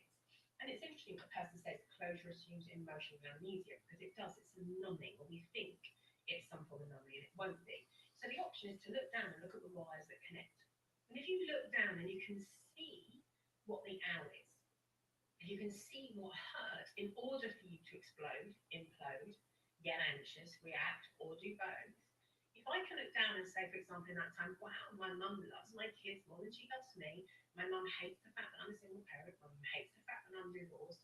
My mum hates this and hates that. She doesn't like the fact that I'm a therapist. She doesn't like a lot of things about me as a human from that perspective. So if I can look down at those and say, okay, I understand the owl, I can choose not to do any of those things. I can walk over to her, give her a kiss and say, hi, mum. And I can then turn around. My sister's there, put Miss Lasagna in the argo, and she says, what's up with Kano? And I said, we had a fight in the car. She went, that's shit, isn't it? That's a much better transaction as a human being. My mum's and mine isn't. My mum's puts her above me, puts me below, and I want to even that up. So in order to even it up, I have to look at those things connecting us and look at what's happened. And in transaction analysis, that would be able to hear a transaction message that's going on underneath. And if you want a straight up example of a message of going what's on underneath, we can turn and say, hi, would you like to come in for a cup of coffee? That's a straight transaction. We can say, do you want to come in for a cup of coffee? And that's a very different transaction. They're both the same thing. They've got a different message in both of them, haven't they? And that's what we do in life. We tend to give transactions that are really unclear because we do that shit underneath, especially if we're looking for closure. I really do think this person, I do think you need to make a decision and stick to it. I think you've written that down and I think that's important. Go with what you're going to do, and then you need to own your decision. What we also do sometimes is we make a decision and we make other people pay for it. Well, you're still doing this. And I said this to the other person this is relevant to as well. You know, sometimes we're better off going with a decision, and then we need to learn how to look after ourselves in that decision, even with the regrets and everything else. It's like still my choice. Right, so what people written. Privately, dating, of course, he's willing, but it's stressful because it's not what he really wants. I suppose I feel a little bit optimistic though. I hope so. And do you know what? I think as well, if you sit down with this person, you can play this to him if you want to. This will be online. You can say, hey, listen, I was talking about you here. He needs to come into the middle as well. He needs to make that decision as well because it's better than nothing. If it's nothing or this, then we have to learn how to give people time if we want to be with them, which is different to loving them. A lot of people say, I love you, and they don't leave you. And we assume when we hear I love you or I want you, that the person wants to be with us. That's not necessarily true. And sometimes loving someone can still be really toxic, really dangerous, and not particularly pleasant. And then we want closure or that stuff. It makes a difference too. So privately, I wish there could be an answer in the middle myself. You're an avoidant, I'm an anxious attacher. I want to stay around while you go through it. Let's draw a plan. Difficult to be part of the decision, but not be part of it, but having the will and the energies. The problem is when someone else makes the decision for you to this person, I think we kind of have to accept it sometimes. Like often what we'll do is we'll argue with someone and say no because of this and because of that, and then that person feels bad and then can give you hope sometimes, and that hope can be really dangerous.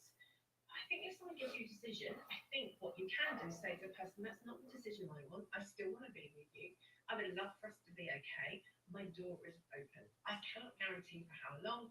I'm not going to hassle you over it. Let them miss you. If they miss you, they'll talk to you. If they don't, they won't. If we hassle someone all the time, though, what they're getting is hassle or annoyance or are upset rather than the chance to miss the good in us as well. How can you mix the understanding and avoid an attack to walking away when there's too much to deal with being willing to stay, but not willing to have the chance? If somebody is an avoidant attacher and you want them to attach and you hold on to them, they're going to keep walking away because they don't want to attach themselves. If you recognize an attachment pattern that isn't good, I can be quite an avoidant attacher at times for different reasons. And I've learned to deal with it through therapy, through talking about all of these things. And I think you get quite a lot of avoidant attachment people in BDSM. I would love to do that research actually. But you do. You get a lot of people who don't want to commit. You get a lot of people just wanting to play. You get a lot of people just wanting to have sex, which is great. However, a lot of us don't want to attach because we're fearful of what will happen if we do attach. The problem is, if somebody doesn't want to attach and you start squishing and squishing and squishing, if you squish really hard, you hurt you and the other person because that person wants to run away, but you hurt you because when you're squishing, the thing that you're squishing is your own heart. And that's definitely the way I see it. So to the person who wrote that last private message to me, who says, I wish there could be an answer, the more you try and make an anxious or an avoidant person attach, you will squish your own heart. Eventually, they may turn around and say, "Thank you for your declaring your love," which I've done it and I know, but I'm not looking for that in relationships, if that makes sense. So to paint me into that corner puts me into a very unpleasant place, and I can only express how one-sided that situation is.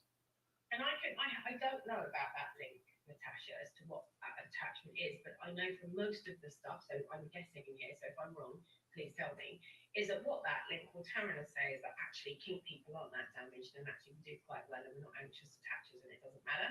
I'm assuming that that's something along those lines, if I were to look at it, because that's what a lot of the research says. So we do small sums of research with 100 to 1,000 people. It does, okay. So yeah, it does. And I'm going to counter it slightly, mostly securely attached. I'm going to counter it slightly. Now, I can counter it slightly probably because I'm a therapist, so I see people who aren't as wholesome as that. But a lot of people in the scene do have a lot. There is a high proportion of borderline, emotionally unstable, anxious attachment, more than we think. The difference between somebody in kink and somebody who isn't in kink is actually that we talk about it more. So we're better at it. So, and that's part of the difference for me. I don't think that people don't have it. I think that people are better at talking about it. Therefore, they're more, you know, like you get somebody who's got, let's say, Asperger's or ADSD or something, or they're on the spectrum, but they're really high functioning, or you get someone with anxiety or depression, they're really high functioning. I would argue that in kink, if you've got an anxious or an avoidant attachment pattern, because we talk so much, you're more of a high functioner when those things come into it. Does that make sense? And that bit hasn't ever been researched. That's my own personal experience of around. So if I've got over 50,000 hours of working as a therapist, it's probably more around 60 nowadays. I've stopped counting. That's a lot of hours. And I would say that 60% of my client base is BDSM-based people. So you can, like, and that's my experience. That doesn't mean it's right. It doesn't mean it's wrong. That's just my experience. I would say, yes. So, and I think Sweet Cherry's got it there in a good way. Anxious attachment kinky is fucking here, just able to communicate and cope-ish. And that's the thing I'd argue. That when you get somebody who's got depression but they're really high functioning, or anxiety and they're really high functioning, part of my argument would be that people who are in kink probably do have different things, some disorders, and the same as everyone in life. You've also got to remember, I'm not just talking about kinky people here, we are a microcosm of the world. So by default, if 1 in 4 people have a mental health issue, then so do they on FetLife or anywhere else as well. I'm also going to argue it isn't 1 in 4. That is a big load of bollocks, because actually it's probably 1 in 2 people. Because if you even take my personal therapeutic experience, over half of my clients, their doctors have no idea what's going on for them. They don't want their doctors to know. So they're not in any form of research or register anywhere on the planet. So it's much higher. And if you look at all the people on different drugs for different reasons people use pregabalin, could be for pain, could be for different things, but also could be for some kind of mental health. If you look at all the drugs that are given out, Ruby Wax did a survey and a test quite a while ago. And if you put all her stuff together, you know, you're talking 70-20% of people actually is what you're talking about. Yes, and the ones that recognise it know they have it to be worried about attachment one way or the other. That's from it is from painfully learned lessons. I've had issues with anxiety, but it doesn't seem to extend to relationships. However, the same strategies may apply. I agree with that. Makes it harder to define what healthy norm is so we deviate from it. I don't know what norm is anymore. I think relationships are really interesting nowadays. We can give up on them too quickly. We hold on to them too much. We know too much. Boy, do we know too much. I'm really sorry, but sometimes when I write something, you watch some people have an opinion on it, and I'm like, what's your experience around being a therapist or anything else as well? And one of my clients years ago gave me one of those, you know, mugs that says, yeah, your Google search makes up for my degree and all the money I've spent doing this. And I think that's really true as well. We're all experts. Okay, different question. Hang on a second. Right, so privately, do you think I could build trust for this person with therapy? Yes, I do. I do. But I think the first person you've got to trust is yourself. And this is the problem for anybody. And my definition of trust isn't that I trust you to do things to me, for me, against me, cheat on me. It's I trust that I can recover. So So I have less of a vested interest in that other person, and I absolutely having to make it so I have no choice to leave or have to stay or have to go. If you trust yourself that you can manage, that you will be all right, regardless of what happens, you are likely to be less anxious in the relationship. So for me, anxiety is about exposure, and it's about learning to trust yourself. It's about learning from techniques on the side. Watch it. What a lot of therapists will do is, this is the problem.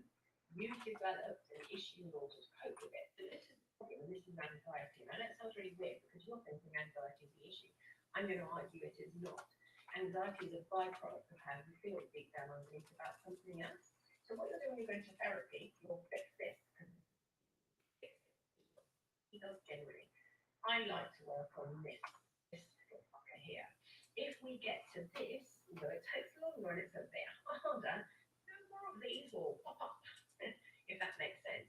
Because the things we present aren't the issues that we have. They are the issues that actually save us. So if we take your anxiety away, this is going to feel really threatened, whatever this is. This can be experience, it can be trauma. It doesn't have to be. It's not necessarily trauma at all. It's just how you feel about life. It's much more feeling based. That when you reach for your custard donut, here we go again, it's always custard donuts because they're clearly my obsession. When you reach for a custard donut, you know cognitively not to do it because it's not good for you unless you just want one or you just want a bit and you don't have 30 of the fuckers. You know behaviourally that maybe your hand shouldn't be reaching for it, but that motherfucking arm is still going for it because the truth is your guts want it. And I don't know if any of you have seen that video. It's an American video about some kids, and it's got a boy and two girls, and they're really little. And they're talking about the rain. I'd have to find it. And they're talking about the rain. And I can't remember how the argument goes, but it's something along the lines of, he says something like, hey, it's sprinkling. And the little girl says, no, my mommy says it's raining. And he says, no, it's sprinkling. She says, no, it's raining. My mommy calls it rain. And he says, no, it's sprinkling. And she pokes him in the chest.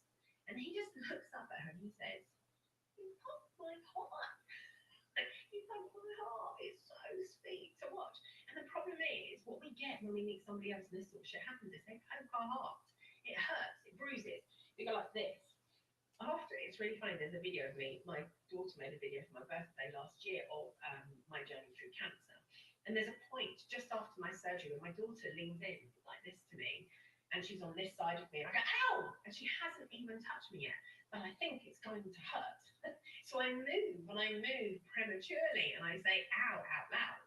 If you can work out the ow that's hurting you, especially emotionally around all of these things, then you've got an answer to a lot of things. And therapy does help with that. And the ones that recognise it, I know, oh, sorry, I've done that one. I've had issues with anxiety. I've done that one. Oh, Jesus, just going. I've had a new question. I think you missed my question above. Did I? Which one is that? Do I think you build trust with personal therapy? I think I've answered it now, though. Can I even solve the core issue alongside a relationship? Yes, you can. Is it the right way? No, not always. That's something I'll talk to your therapist about. The problem is as well, so like I can deal with someone for something like erectile dysfunction, right? And then we can try and make it work. And if that person then has to go to a sex worker, I don't know if that means it's going to work in a relationship. If we work really hard on the erectile dysfunctional issue, for example, I don't know. It's much better for a relationship. If your anxiety is around attachment and trust, then we can play with that if the other person is willing to have it played with. Jerry, is that a link to the video? Yeah. It's really sweet. I only had that one experience of a relationship. I stuck too long, as I said, before lived in home. I'm accountable for my own things now. I realised how much consent was broken. Even after a few months in regards to sex and more. I'm really sorry to hear that thing. Shit. I'm going to be processing it recently. It's so hard to go with your gut when you're convinced otherwise, even if you know it's the best choice for you. And I think that's something else that therapy can give you. Therapy can give you the opportunity to have different conversation with yourself and pull yourself up by the short and curlies, and as you shave them, then it's just hand in cunt or over cock, whatever it is. But it pulls you up by the short and curlies to say, hang on, let's have a look at what I'm doing here. Because it goes back to what you allow will continue, which is written on me. It's such an important phrase. Only you can make the changes to make other things happen. Lots of people don't like that. Well, that's not fair. The world should be. I'm sure it should, but it's not. And that makes a difference too. It's the best choice for you. I know to listen to mine now. Good. With a loving thing, I agree. If they don't enjoy spending as much time with you, you become Which side were you, Luke? Do you feel you were attached or you were the attached or the attached? I'm not sure I understand that question. Maybe this has been said, fuzzy brain. I'm an anxious attacher that was decided to step back and understand after realising certain patterns, yet found a decision made as I walked in. I'm struggling as I can understand and see the reasoning and patterns, but no choice about it. I'm struggling with mixed feelings around it. It's part of me understands and listens to the other, hurts and questions her self-worth. It's a whole roller coaster. It's a nightmare to go through. And it is. The thing is, it goes back to just really risk. That's what it goes back to. How do I handle risk? Well, so we talk in BDSM and poly relationships about risk an awful lot. We talk about weighing up risk. But often that risk is physical. It's what's going to happen to me, how does it work? And I think we just don't need a risk profile when it comes to physical. I think we need a risk profile when it comes to emotional too. How likely am I to do that? What works for me, what doesn't? And have conversations with the other person. Which side were you, Luke? Do you feel you were the attached or the subject of the attachment? Still not quite sure if I understand that question, but maybe Luke does. So I think we need emotional profiles as well. And the person says privately, I physically reacted to feeling emotionally at risk, which trigger many reactions and communications. And then I think that's something that you have to work on as a human as well, with your therapist in different ways. Because if we're aware of that, and we're aware that we're responding in such a way, it makes a difference. Emotional pain can hurt more and take longer to heal. Most of those forms didn't talk about both ways. Do you know what as well? This is another thing. In BDSM and poly, we believe that communication is the answer. I wrote an article about this the other day. It's not an answer unless you take action, unless you make changes, unless you do something about it. We can talk till we're blue in the face about these things. And some people over-talk. Sometimes it just takes action. We need to do something and do something differently. We need to risk or not risk. We need to act on them. If we just keep talking, then some people just get really frustrated with it. And I think I said it the other day, on Thursday, I think it was, when somebody was saying they were talking about starting to do BDSM, and they were talking on all these conversations, and they were talking for months, but you almost talk yourself into a corner when you don't take any action. And it's the same for discussion and communication. Communication is only as good as the action it ends up with at the end. And talking isn't necessarily communicating. I really agree with that. We think we're really communicating, clearly we're not actually. We just have to keep repeating to the person that doesn't get it. And the person says, which I understand and appreciate, just so hard to see when the actions happen organically when they didn't matter. Do you know, I think to you what you're saying really is, it's not that the action didn't matter, it's that you feel that you didn't matter. And I think that's what's hurting you. And that makes me feel really sad, because you feel like it was all for nothing and you didn't matter, whereas actually it isn't about the action. And that hurts. Right, I got asked a different question privately up. Hi Deb, private. Relatively new to poly. So glad I didn't read your name out then. I wouldn't do that, that's a joke. It's just a really bad joke. Relatively new to poly, 10 months, and lots of history around the two relationships. One nesting, one non-nesting. For anyone who doesn't know what that means, who's new to poly as well, nesting means you live together, non-nesting means you don't live together. How do you deal with conflict between metas?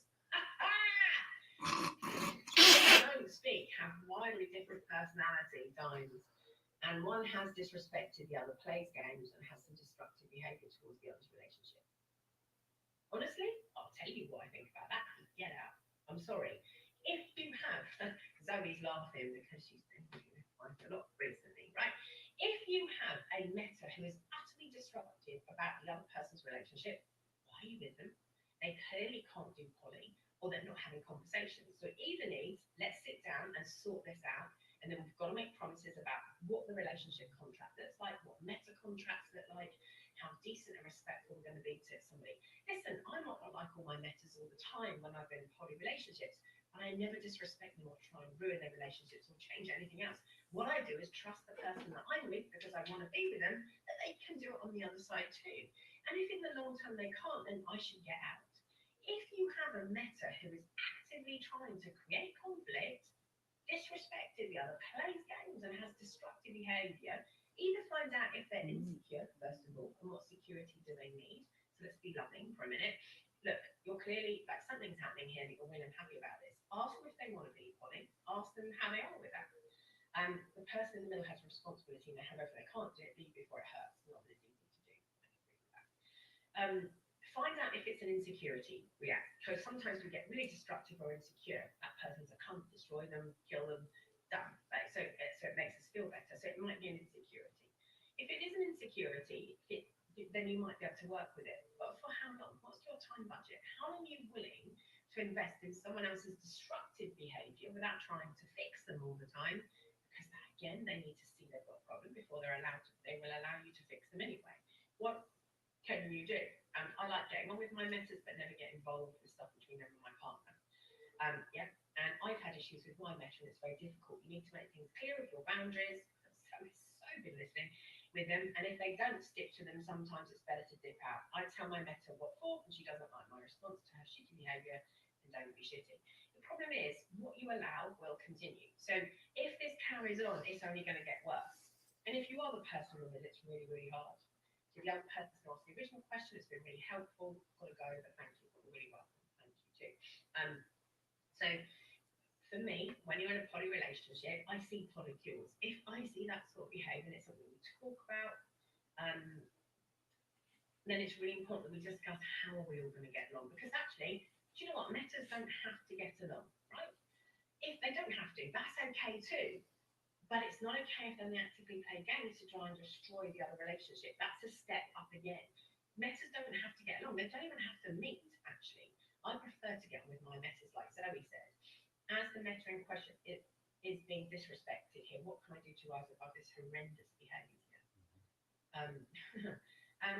I think you can let it pass, and you have to trust the person in the middle, because there's nothing else you can do. You either trust this person in the middle to absolutely sort it out, or you don't, or you step in and have a conversation with Meta and say, this is unacceptable behaviour. The problem is, it's unacceptable behaviour to you, but it jumps the middle person, because they're the person who needs to hold the boundaries. And if they can't hold the boundaries for you and around you, then you've got to question whether that's the right relationship for you as well, because this person clearly is, if they can't do poly, then that's really difficult, because poly comes with this sort of shit, and holding a boundary is really important. Really important in all of this. So if you can't hold a boundary, it also makes a difference. What am I going to say? I was going to say, I think there are three categories that all interactions and therefore all relationships fall into. We can all aim for things to be positive interactions in some way, shape or form. And that, as you say, it's a respect and understanding of each other and avoidance of negative. There are times where you have to have a neutrality, because that is the right thing for the other people in the equation as well as yourself. And I don't think there is ever a situation where you have to accept a negative interaction either on the receiving end, and you certainly shouldn't be expecting others to accept it on the giving end either. But this is the problem with being the person in the middle, isn't it? So, like, if you have a hierarchical poly structure and you're not a relationship anarchist, or you don't have equal poly structure, everyone's responsible for themselves in that one. When you have your hierarchical structure, you often have somebody who is more responsible. So you might have the person in with the person, this person can't take it, causes a lot of shit because they're seeing someone else, which is definitely Zoe's, right? And it might be the other way around. You might have a person living with somebody else, and this person causes a lot of shit because maybe on some level they want this to break up, or they don't want it to break up, they don't agree, they're just very evil to very nice, whatever, who knows? My method thinks we need to get along for this to work, but then acts and treats me badly. I'll talk to her on a few occasions, I've got her to see where I'm coming from and how shitty she is. But if you're the disrespected meta, your meta doesn't change their behaviour, then it isn't what you do to rise above it. So figure out how you can keep dealing with it. I can hold on that sometimes the shit isn't worth it. And again, that's the budget, isn't it? That's the emotional budget. How long do I give this? And how much is it worth it? And how long for? And if the person in the middle can't hold the boundaries, then actually probably what they need to do is step away from poly, sort out their primary relationship, if it is with the primary. If it's not with the primary, it's with the other person, then you can leave that person and tell them that they maybe shouldn't do poly, which will not be a popular discussion, because actually what they're doing is disrespecting the meta. You don't have to like your meta, but you do have to be fucking basic, core, respectable and respectful. That's it. And I think that's really important. It's about being kind. Ivory anxiety can be a symptom. With him having his own mental health problems, studying it, I thought he was more understanding about the things he did a lot with poly and pushing my boundaries. I realised he wanted to make me into poly too and tried to make it work. It ends up destroying you mentally if you stay in a situation you don't feel welcome. I agree with that. He thought it was going to improve us and can end up drawing you further apart. Do you know what? This is I think poly is like having a baby, right? A lot of people think, oh, I know, I'll have a baby. That's a solution to my relationship. Are you fucking kidding me? No, seriously, it's not a solution to a relationship. Neither is going into poly. Mine won't speak to me at all, just hurts me through my partner. We've been together 3.5 years. I'm not new to him. Then I think that partner needs to make a decision about what's going to happen here and how it works. And actually also to hold a boundary. If they're hurting you through their partner, sometimes it has to stop with the partner so it doesn't come onto you. But of course, it's then the power. So like you might be with your partner. Yeah, I'm curious as well how. I'm curious how, because if they stop your partner from seeing you, if they stop your partner from doing things together, or they say things that could stop with that partner, and the partner could say, no, and I'm not going to tell you any of that, I'm not going to deal with it. Or they could also say, I'm still going to go out with that person. I had a couple who were poly and they decided not to be poly for a while, became monogamous, then he wanted to be poly again. And so he started dating someone else. And when he was on dates, what his partner would do that they lived with is she would phone up and say, you've got to come home now. You've got to come away from that date. And let's say they were going to agree to be out till 11 or 12, they're going to spend the night together. He would leave and come home and screw up that other person. That isn't okay. Both people matter and it's disrespectful. So she was doing it through her partner that way. So again, it depends how you're being hurt and what comes into it. Stop seeing me. That's down to him. I'm really sorry, that's 100% down to him. Zoe's in the same situation. If somebody is not willing to hold a boundary for you as a poly partner, I've got to ask you why. Like why isn't that person in the middle saying that isn't okay? We're poly, this is what we're doing, and I'm still going to respect my other partner as well, especially if you've been together for that long. Privately, disrespectful matters tend to be found easier and funnier. Normal situation ends with primary being dumped often. Yeah, I agree with that. He needs to decide what he does. Your meta does not dictate your relationship. And these are all things that are easier said than done. See, it's interesting that Zoe's saying these things because this is what Zoe has had chucked at her week after week after week from me and from other people. And she's now saying, if it was your in-laws and your partner not sticking up for you, you wouldn't stand for it. Being poly makes no difference. She would say she does. Well, and that's the problem is, does she? Because if not, and actually it's also down to you. If this isn't okay for you and it's carrying on, how long are you going to put up with it? Because it isn't okay if you're not seeing your partner when you want to and you can't, and someone else is controlling your relationship. That control will only stay until this other person says it's not okay. So, you know, being poly isn't just about fucking somebody else and having a great time. Right? It's not. It's about holding boundaries. It's about dealing with jealousy. It's about dealing with other people's emotions. It's about making sure that you can hold a boundary and make something okay or not. That's what poly is. I do speak up for them both and tell them they need to change their shitty poly ways or I won't be a part of it. My partner's change and makes an effort, but meta can still be a pain in the arse. However, if your partner is now sticking up and dealing better with the meta, you probably have a better relationship now, Zoe, I would assume. And it's a little bit better. Because I remember a few months ago, it's getting to the point of you can't see your partner because of the meta. You can't do this because of the meta. You can't do this because of meta. That doesn't make you in a relationship with a person. It makes you in a relationship with a fucking meta. That's what that means. Because the meta controls the relationship. That's not right either. Listen, we've got an input. We can say, this is hurting me. I don't want you to do this. I stepped away from a poly dynamic because I was pulled into being piggy in the middle and hearing both sides of their problems. By stepping away, it forced them to look at their relationship and themselves. It hurt taking that step, yeah. Away from him after 3 months, it allowed him to focus. Now we are talking again and everything is a lot better and boundaries are understood. ABTW, I think I was the attached, was the clingy one that didn't want anything else. Even if I got hurt, I would still bounce back, which I knew was wrong now. Yeah, so we all learn from these things, don't we? I think, again, if we allow metas in this scenario to get away with murder or control, then we're setting ourselves up for a destructive relationship. And it can be really good if enough people try and say, well, I'm not doing that. And they step away, and they step away, and they step away. Eventually, those two have to learn that it's their actions that are getting in the way of a relationship. And that's what we do have to learn as human beings, especially if it's poly. keep telling her she isn't in control of my relationship, but she still tries and I won't allow it. Needs to focus on her own relationship, not mine. I agree. And I've said this before, I think your meta and your partner have problems in their relationships. I mean, we've spoken about that. And they're not sorting it, and you're agreeing because you're nodding. Sounds like too much hard work. It isn't. It can work brilliantly. It can work really well, as long as everybody is respectful. They don't necessarily have to communicate. They don't necessarily have to like each other. They just have to be respectful and kind and considerate. That's what we have to be, compassionate. But that's really hard as well. I mean, Jesus, people find it hard enough to do for themselves, let alone for 2 to 3 other people. I think some people get into poly for the wrong reasons. I think some people get into poly because they think it's a way to keep their partner. Some people get into poly because they agree it's a way of fixing their problems. Some people get into poly because they think, oh, it sounds really nice and it's really wonderful. And it's not great. And found out they only opened their marriage because they were miserable together. There you go, that's what I just said, written at the same fucking time. And eye rolls, because fucking others will make it better. It won't. My dynamic sounds very similar to yours, Zoe. You know, you two could communicate if Zoe would allow that. Like, she knows, and I have bashed Zoe's head against her desk and her wall over all of this, haven't I, Zoe? You know I have, again and again and again. It's about boundaries. It's about what you will stand for. If you keep allowing that to happen and stand for it, that meta will always have that power. At some point, you have to say, I don't want to do this, or this isn't okay. And it might mean you lose the relationship, which is shitty.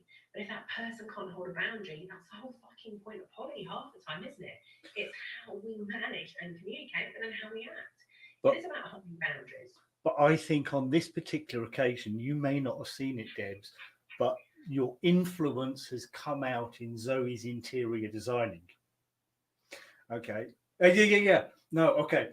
She's created what can only really be described as a feature wall that is a series of geometric shapes that are, oh, in fact, there we go, in the background.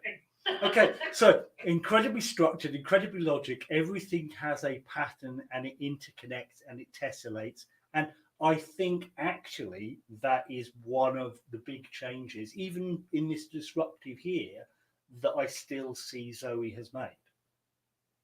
And this is really nice. So high five, Ophelia. If you want to contact me via FedLife, I give you only Ophelia permission. So you could, just you. So get you, Zoe, similar to the polydynamic I was in. So get you. And this is the problem. Just because we're in poly doesn't mean we shouldn't have boundaries. Just because we're in poly doesn't mean we're easy. Doesn't mean we're indecisive. Doesn't mean bisexual. Doesn't mean I'm not choosing. I am fucking choosing. I'm choosing to be me. That doesn't mean I can't choose. And it's the same with poly relationships. It doesn't mean that I'm going to let you walk all over me. It's the same as being submissive. Just because I'm submissive doesn't mean. I said this to my partner because actually he was rude to me yesterday in public. I make him sound awful. He's also really nice and very kind and very sweet. Like, it's a balanced relationship, but I use the negative example, so that can be bad. So I apologise. But he said to me, "Come on, just fucking get it." Then he says something quite rude, and I looked at him and I said, "Don't ever talk to me like that in public again. Don't swear at me. Don't do those things."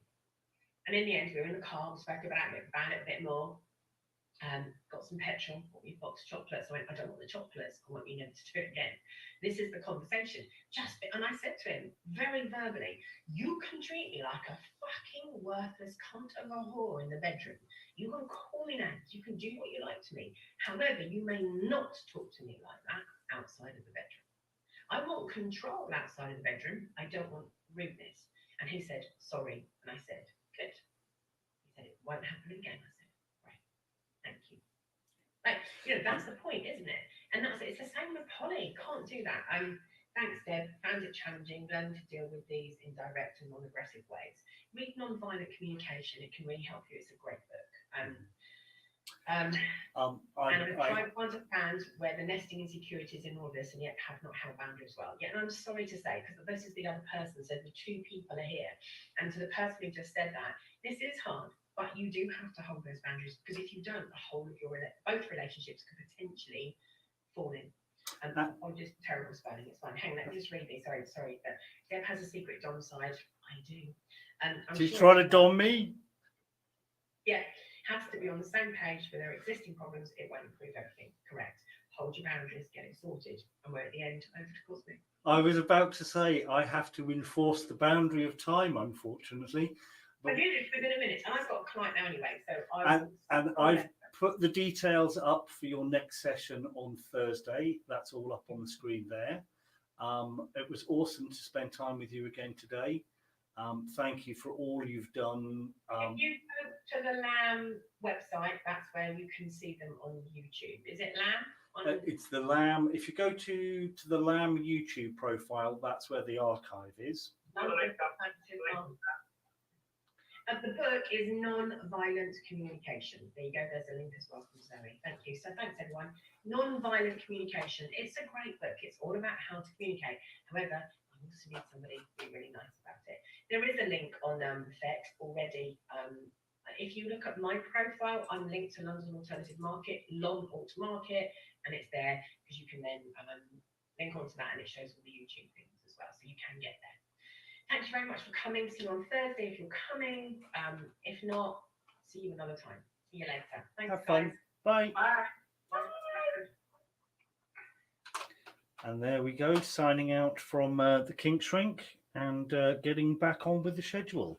A very informative session there. And please, if you haven't discovered the archive of these, a lot of the conversations interlace and intermingle. Many of the similar subjects come up multiple times. So please, if we haven't been able to answer your question, have a look at the archive. It may actually answer the question. Otherwise, drop it in as a message to LAM or to the Kink Shrink on social media, and we'll get round to it as soon as possible. And please, if you are new to this, hit the subscribe button. It's the only way you're going to hear what's going on first and foremost with LAM at the moment. If you've enjoyed today, please show a little bit of appreciation. Hit the like button, show some love, whatever is appropriate there. And you know what? Those of you that needed to share that message with your partners, there's a share button for it as well. And you know what? Whether you are asking a question and using the opportunity of the answer to enlighten a partner later, that's perfectly valid. But just that's what the facility is there for. So back on with the schedule now. We're a couple of minutes running behind, but I will pick that up as we go through. The next section is all for the bookworms and the book lovers. Zach has done an amazing job throughout lockdown this year, very much appreciated, and I know there are many of you that tune in just to have that that joy and tranquility of having a story read to you. So a couple of adverts and then across to Zach.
Hello again, it's me, Zach from Dirty Sexy Words.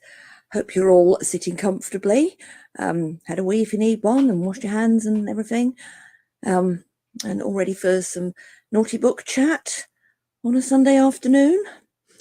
Well, this week, I'm going to talk a bit about writing about sex and how you too can have a go if you want. Because, you know, the more the merrier, and it's fun. Lots of people have had a go, some with more ability than others, but never mind. It used to be the case that it was perceived as a good way to make an awful lot of money. No, unfortunately. There was a point when it was possible to make moderate amounts of money. You can still make a bit, but luck has as much to do with it as anything else. Obviously, I love books and I like reading them and I like writing them. And I've been writing about sex for a long time. Some of you weren't born when I started. I had my first piece of sex-related writing published in 1989. Yeah, a while ago. One of the things I've discovered and like doing over the past few years has been going to an annual conference for people who write about sex, which is called Eroticon. I've been half a dozen times or so, Bristol a few times, and it moved to London for 2017. And the other big change when it moved to London was the team behind it started pulling together anthologies of work by all the people who wanted to send in something who were attending the conference. Each year we'd be given a theme and you had to submit a piece which could be a story, some poetry, something that happened to you, something that you did and really enjoyed, or something that you think about and aspects of sex and sexuality that's in line with the topic. The first one was called Identity and came out in 2017. So there was a lot of stuff about people's progress as they got into BDSM. There was some stuff about gender identities. There were some rude stories and a rude poem or two. I had a piece in here about how I do not switch, which was quite entertaining to write. Settle scores? More? No. The second one that came out in this batch was called Truth. Truth came out in 2018. Now you might notice, if I hold it up close, whose name is on the cover.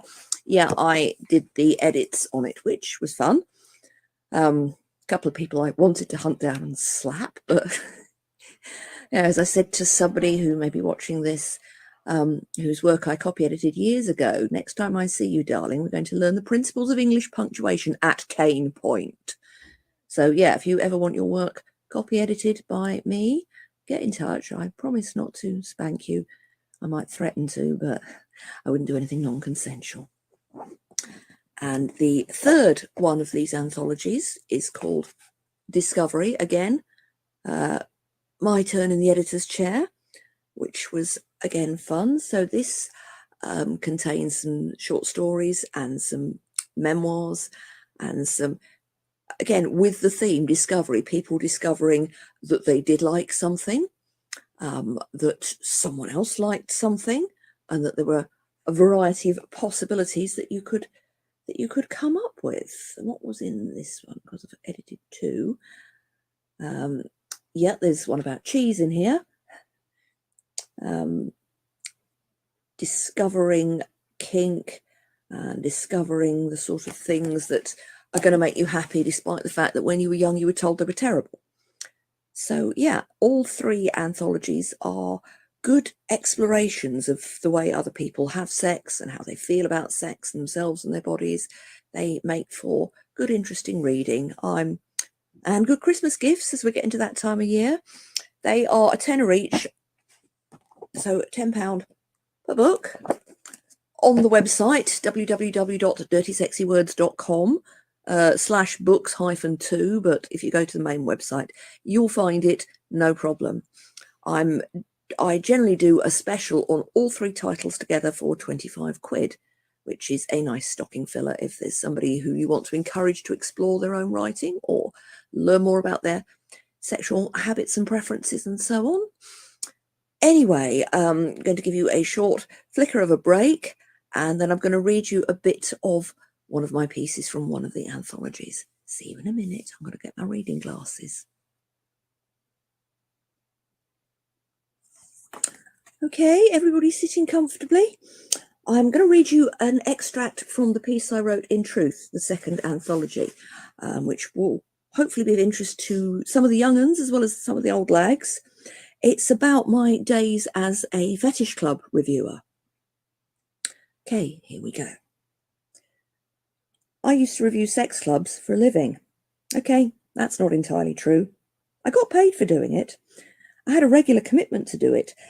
But even in the glory days of the feature-length reviews for a swingers title, the money wasn't enough to keep me fed, housed and equipped with enough new books and pints of lager.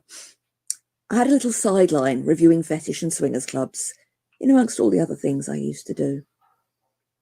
I never outright lied in any of my club reviews, but to call them the truth, the whole truth and nothing but the truth would be something of a misrepresentation. For one thing, I had to be very careful not to drop anyone in it with the forces of unrighteousness, whatever form that might have taken. At the start of the 90s, when my initial Club of the Month column began, the fetish scene was thriving, but fairly underground. The Spanner trial had made a lot of people uneasy about any outsiders getting word of what went on in all those pub back rooms and dodgy little nightclubs. A lot of the time, you weren't even allowed to pull down the pants of whatever sub you were going to be spanking, and the idea of giving someone head on the dance floor was nearly as out there as doing a spot of needle play on stage. A certain amount of fucking in the toilet cubicles did go on, and it wasn't always me, and whoever I'd managed to lay hands on, but I did formulate the toilet rule at one point. This stated that it was unethical to fuck in the toilets if there were fewer than 4 cubicles, due to the inconvenience that caused to other clubbers who just wanted a wee. People also tended to be very afraid of anyone outside the scene finding out that they liked to dress up in rubber or leather, or to whack or be whacked. Yes, there are still people who need or feel they need to be very careful about keeping their kink life and their everyday life separate. But there is a lot more general indifference towards kinky sex or alternative lifestyles than there was 20 or 30 years ago, and mainstream press coverage is more likely to be snarky than liberty-threatening. Back then, I made a habit of referring to anyone I mentioned by some vague descriptive term or a random false name. There were exceptions, particularly the sort of men I often picked up in one now-defunct London hangout, who tended to be very keen that I not only mentioned them, but included the name of the band they were in. Holding back the details of the venue's location was another thing. Venues were usually pubs with a function room, or small nightclubs happy to open up on the fetish crowd on a midweek night. In my earliest days, kink nights were almost always midweek. But actually naming the club or the pub would have been risky for both the promoter and the venue's full-time management. Despite the overall need for caution, I was rarely short of copy, as London was heaving with clubs. Many are gone now. Delta of Venus, De Putsch, Tears of Eros, Fantastic, Eroticis, Whiplash, Severance Kiss. Sometimes I got a bit lazy and put in a review of a favourite rock club like the Hellfire or Cat House 2, on the grounds that I, or a like-minded reader, was just as likely to pick up someone to play with in one of those as I was at a kink night. It wasn't just London either. After a couple of years, we got an aggrieved letter from a reader asking if we were scared of venturing outside the home counties or what. We ran the letter, and the editor let me comment underneath it. I said I was willing to travel, so promoters and clubbers nationwide were welcome to invite me along to their favourite places. Liverpool, Glasgow, Weston-super-Mare, Redruth, Birmingham, Bristol and Leeds all got a visit at some point. I don't know what's in those places now. I hope there's something and it's thriving, or would be thriving if not for you know what. The other key factor in keeping my reviews economical with the unvarnished truth was the whole concept of the review columns I wrote. They were supposed to be about good times and positivity, not witty but whiny takedowns. A review that read along the lines of sticky carpet, foul bar staff, whole place smelled of wee, only 3 other people there, and none of them wanted to talk to me, let alone allow me to spank them, probably wouldn't have been published, however factually honest it was. I always kept in mind the fact that a lot of the readership either couldn't or wouldn't go to any of these events themselves, but some of them might be thinking about it. So the piece had to give relevant information and be entertaining as well. This meant thinking about what the club had to offer to other people, what other people might want from a night's fetish clubbing or swinging. The 90s, early noughties fetish scene had two broad strands, which were fashion, art, music, or serious, sort of, given the general political climate surrounding sexuality, serious play space. My preferences tended to run rather more towards the latter, being too tight to go in for couture latex, and orally allergic to trance and house music. But I knew damn well that the kinky dress-up discos, as some people called them, were popular, and deservedly so. Some of the people I met more than once in the London clubs were very firmly on one side of the divide, or the other. Some were less fussed about what other attendees might be into, just wanted to enjoy themselves in an environment that wasn't quite the mainstream world. An aspect of my job was offering relevant information about the particular emphasis of any given night, without coming down too firmly in favour of dance floor over dungeon, or vice versa. Another rule, formulated quite early on, was the one that stated you can have a shit night at a wonderful event and a glorious sexy time in a club that's dingy, half empty, and doesn't even have a whipping stool. You get what you bring. Or you never know when it might be your lucky night. Right, I'm off now because my cup of tea's getting cold. Stay well. We'll soon, fairly soon, all be able to hang out together again. This shit's got to be nearly over. Be good. Bye-bye.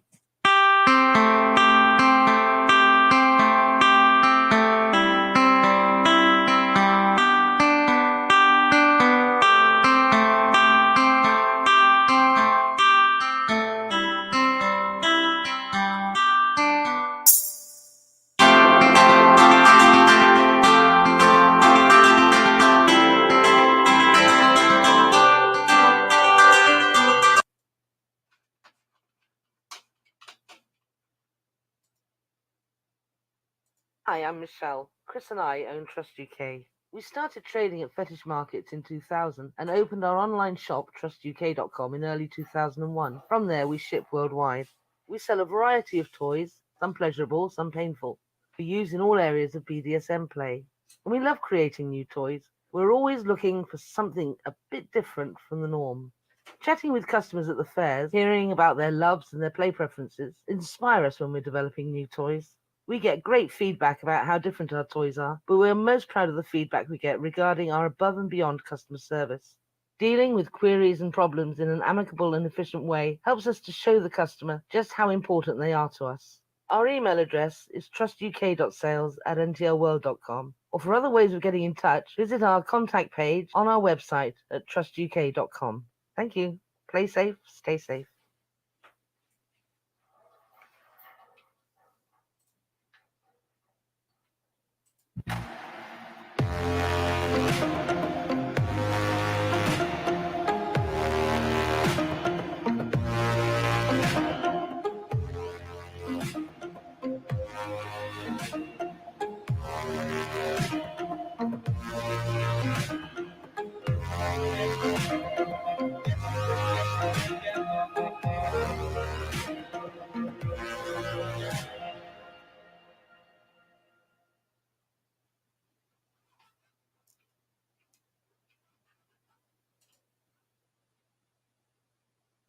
Please, if you are new and you want to find out what's going on, hit that subscribe button. You've got our consent, you've got our permission. It's polyamorous with all of us. So, only way you're going to hear what's going on. And equally, if you're enjoying today, please show a little bit of love. Give us a like, give us a thumbs up, give us a whatever appropriate on the platform that you're interacting with us with. And equally, if you want to help get the message out there, hit the share button, find the appropriate part of the content, and let people share away.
And now as we come round to 3:30, we're going to take a brief interlude and join the absolutely awesome Kinky Life Coach, John Pendle, for some of his awesome comedy sets from performances gone by. A couple of them even recorded in the vault at Leadenhall, so something to look forward to there. Without further ado, because John is by far much more amusing and funny than I am, I'm going to spool up a couple of pieces and hand it over. I'm really annoyed, this pisses me off, when there's like a mainstream film or a really best-selling book comes out and you read it and you're quite happy, you close it, you're done, and then afterwards the author, J.K. Rowling, goes, oh, by the way, Dumbledore was gay. Don't tell me after the fact. That doesn't help any child growing up feeling alone that they're gay. Right, if you want Dumbledore to be gay, the next time he says Expelliarmus in print, I want something zipping out of somebody's arse. Like, to actually show us in the book. Don't do it in a tweet.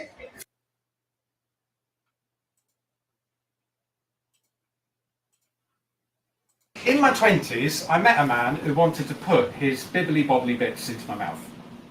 Now I was fine with this, just one little wrinkle. His cock was the diameter of a Coke can. Wouldn't go in. Like, what the hell do you want me to do with this? Gnaw on it like a kebab?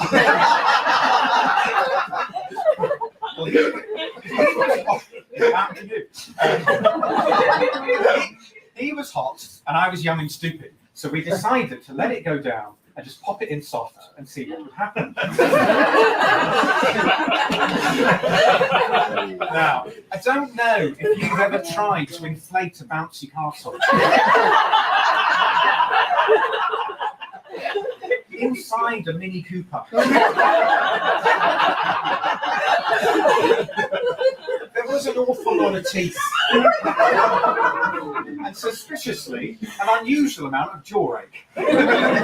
So we decided to call it a night. Now, the next morning, I was having a shave, because I was young, clean shaven back then.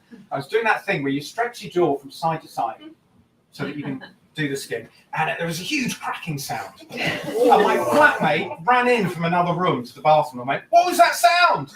To find me rolling around on the floor going, I think it was my dignity going back.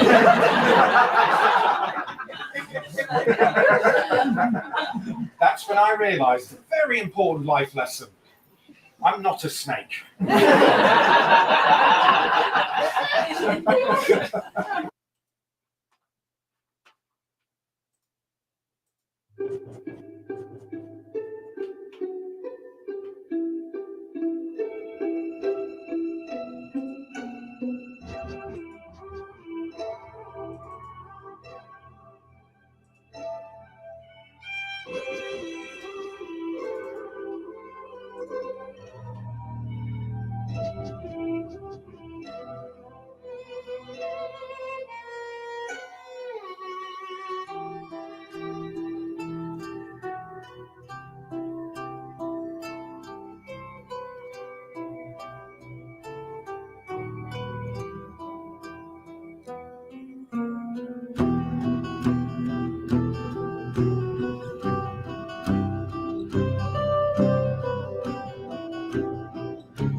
And then one day somebody came up afterwards and asked if I would teach how to escape at an event in America.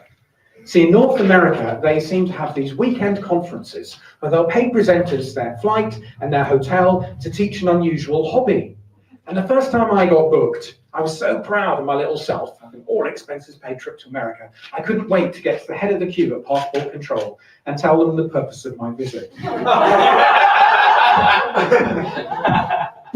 Don't do this. Oh my God, what was I thinking? I was thinking, just tell the truth. It's autism in me. He's asked a question, tell the truth. No, he has a gun, shut the fuck up. So I got to the head of the line at passport control. He said, purpose of your visit? Oh, I'm here to teach people how to escape from stuff. Never say that. This huge bear of a man stood up in his booth with his mace and his handcuffs, and he leaned over the side and he looked me up and down. He went, if I put my handcuffs on you, could you get out of them? And I had that little cold trickle of fear. Only an English person who's done something stupid at an armed border ever gets. I had a really quick think and I said, I could if they were European ones, but American ones are too well made.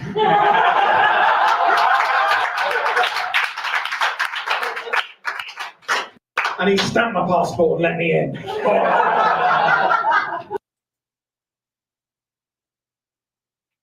Actually, between you and me, because we're friends, I can tell you we do have very delineated roles in our house, but they are not decided on gender, they're decided by OCD. For instance, I'm the only one that's allowed to do laundry because Panda has no idea how to fold a fucking t-shirt. Gets it wrong every time. It's so simple. Apparently, I'm not allowed to clean the kitchen, and I have no idea why, but we're keeping it that way for the rest of my life because that's me off the hook. And then I have to put out the recycling because he has no idea at all. And it's so simple. It is really simple, right? Our council does not allow you to recycle Tetra Packs. They're the kind of plasticky juice cartons and anything with food residue. And you can recycle cardboard as long as it's not too thick, and greeting cards as long as they don't have glitter or anything with bits of glue stuck to the front. So take a simple box of chocolates. The outside plastic cellophane, that has to go in the main bin. The cardboard box, that goes in paper recycling, unless it's too thick, in which case it has to go to the local recycling centre. The plastic trays inside that hold the chocolates, they go in mixed recycling, unless any of the chocolates are melted, in which case they either have to be washed or put in the main bin. If any of the chocolates were wrapped individually in foil, that can be recycled, but the council like to smush it all into one big ball of foil. But if they've been individually wrapped in cellophane, that's not recyclable at all. If there's a divider, if there's more than one layer of chocolates, you do have to check the packaging to see if that's counted as plastic paper or not recycling at all. It is so simple! What is there not to understand?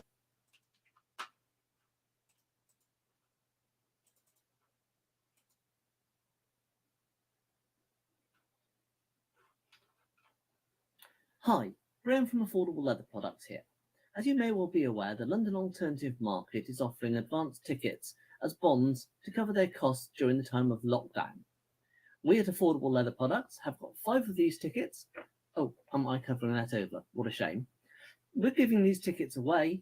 If all you have to do is subscribe to our YouTube channel, go to affordable-leather.co.uk/market, and you find the link where you can subscribe.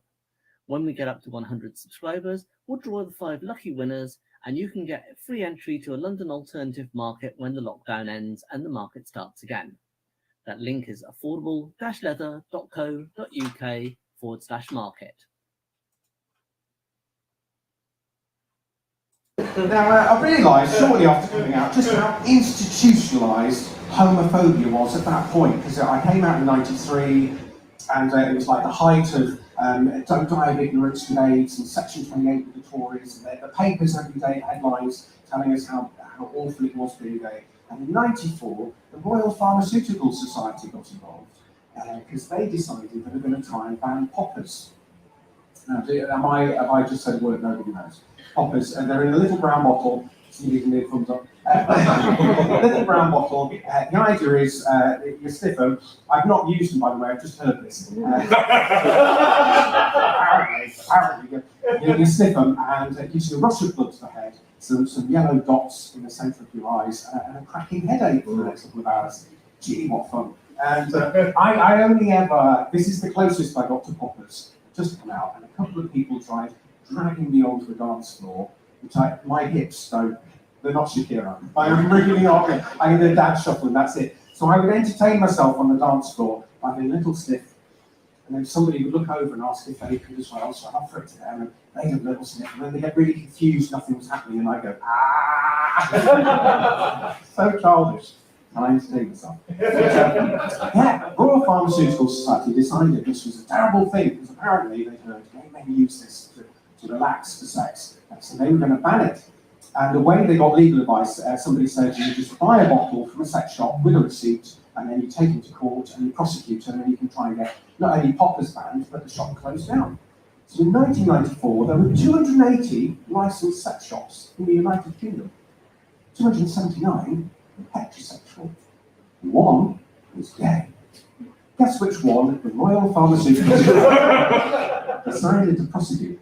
Now let's just put this in context. If I give you 279 marshmallows, and you one marshmallow, and then I announce, I need a marshmallow, I'm taking one back. If I take one of yours, you might be a bit irritated, but I don't think you'd lose your shit, because you've still got the rest of it. If I take your one marshmallow, you're going to probably lose your shit. Gay men lost their shit. Every gay man in the country, I remember I was one of them, put their hand in their pocket for the Zipper Store Defence Fund. That was the shop they prosecuted, Zipper Store in Camden. Every gay business in the country had a collection till point by the till for the Defence Fund. We managed, that court case ran for 11 months, and we managed to fund the defence for the whole 11 months, so Zipper Store didn't have business. And at the end, the judge announced he was going to find in favour of the Royal Pharmaceutical Society because poppers were amazing.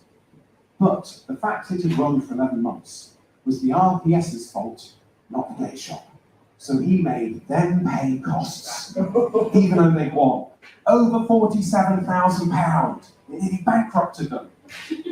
And you know what gays did the very next day? In fact, all the sex shops in the country, now you are no longer allowed to use poppers individually because they're a medicine. They carried on selling them, but they put a sign up above their stock saying, room aromas, not for personal use. Fuck off, homophobia.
First half of my sexual education happened in Amsterdam, which I went to a lot in my 20s. And give me a cheer if you like Amsterdam.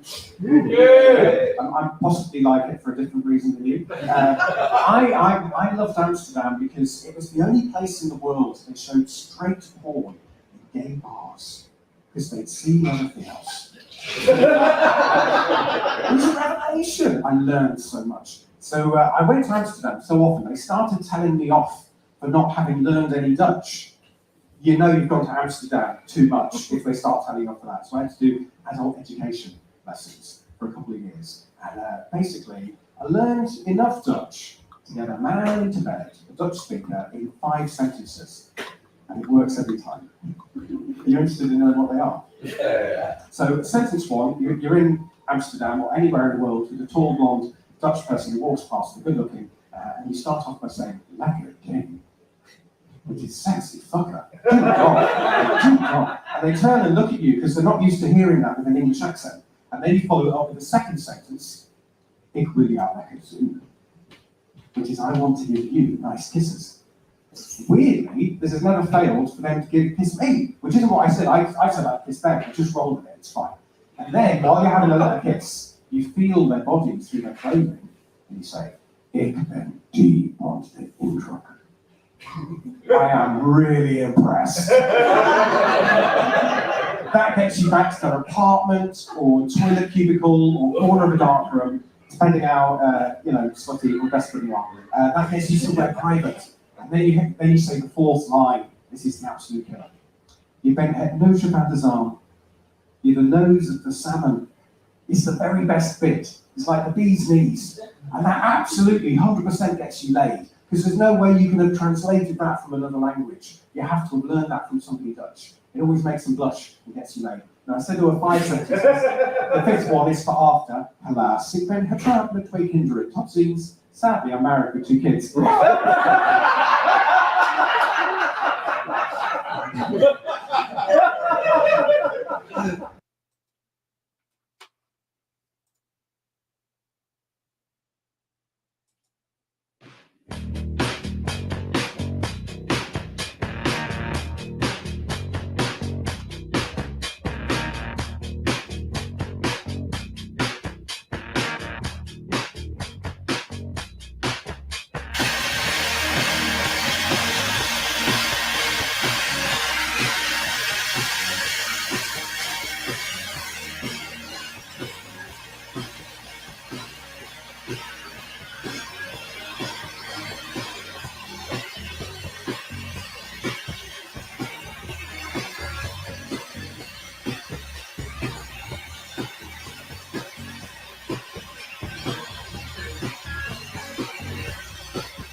So I did the Dutch, and we had different homework every week. One week they said we had to go to a foreign language bookstore and buy a Dutch children's book and translate it into English for our homework. So I went and I bought the book, Dr. Roostum Kleine Bear. Has anyone heard of this one? Okay, I'll make it easy for you, because this is exactly what I did. I bought the English translation at the same time. I bought this because it is the most erotic children's book ever written. I mean, just from the cover, you can see that is a little play bear right there, being ever so quite coquettish. I'll read it to you if you don't believe me. This will turn you on, though. Are you ready? Are you sitting comfortably? Once there were two bears. Big bear and little bear. Yeah, it's working already. Just let's get some clarification on which one is which. The big bear is the big bear.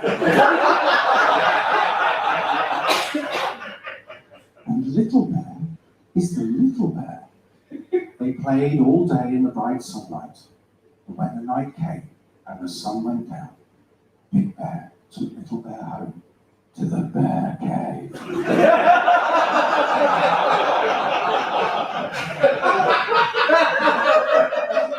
That is how every porn film starts in my head. Now, the other reason I love this book is it's one conversation repeated. So once you've translated the second page, you've translated the book. The idea is Little Bear is too afraid to go to sleep in the dark, and he persuades Big Bear to put up bigger and bigger lanterns until the cave is floodlit, and he does it with the same sentence each time.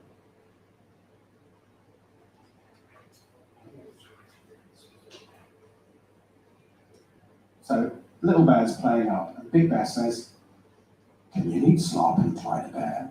Can't you sleep, Little Bear? Ik ben bang. I'm so scared." "Bob or baby bang, Kleiner Bear. Why are you scared, Little Bear?" "Hair is so donker. It's so dark." "Donker, Varda. Dark, where?"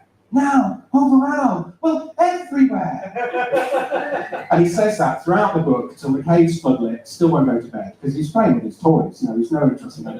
So in the end, Big Bear takes him outside. I'm spoiling the end now, you might want to buy this. He basically says, "I put all the moon and the stars in the sky so you won't have to be afraid of the dark."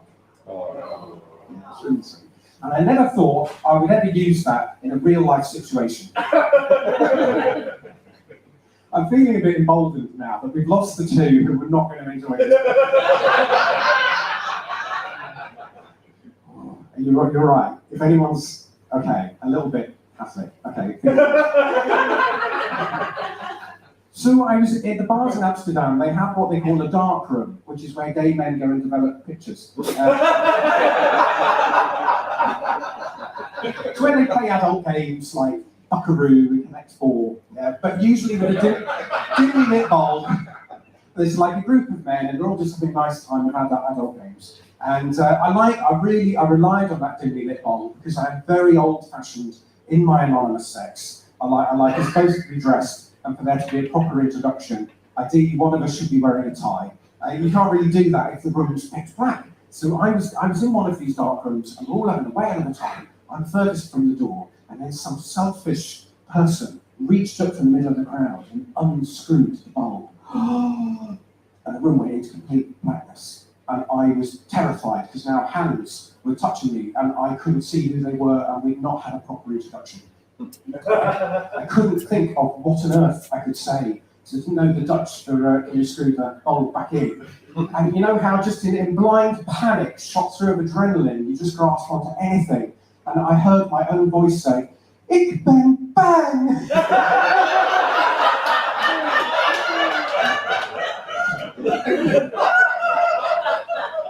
And when everyone had stopped laughing, my voice continued with, "Waarom ben je bang, Kleiner Bear?" "Het is zo donker!" "Donker, waar dan? Now, overal!" And when everyone had finished laughing, a solitary hand came back out into the crowd and screwed the bulb back in.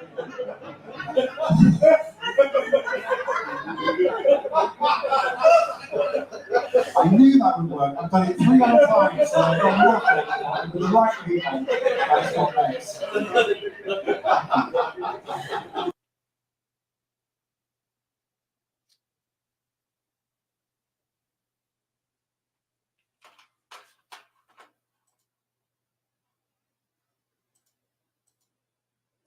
Hi, Debbie Spank here.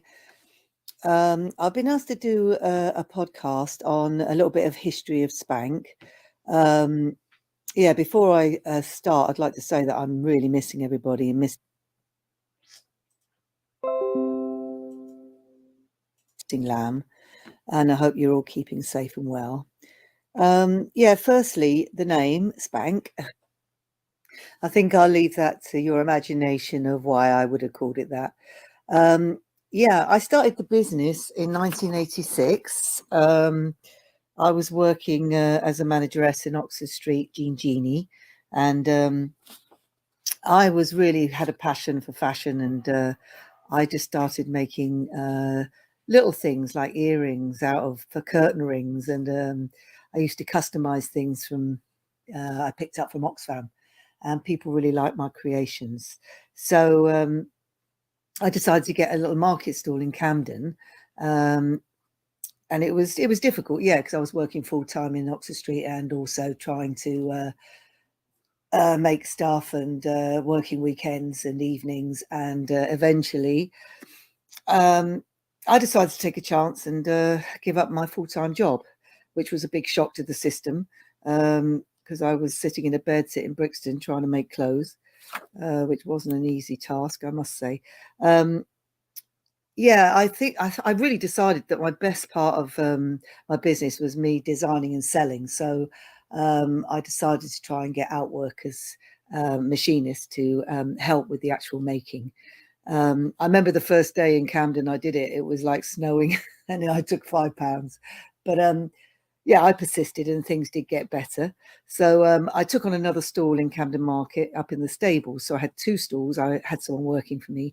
And at the time I was, it was more tie-dyes, my earlier designs. And I used to make flared sleeve tops, and I used to sew motifs on the front. And then I used to tie-dye them. I started, yeah, they sold really well. And I started doing the Festi circuit, Glastonbury, Reading, all of those festivals. And things were going really well. I thought as I'm talking, I'd put up a few of my old creations through the years, Spank designs. As you can see, it's going to change quite a lot up into where we are today. This is my shop in Camden. Yeah, as you can see, it's kind of like it's going a bit cyber club wear, and still got my tie dyes there.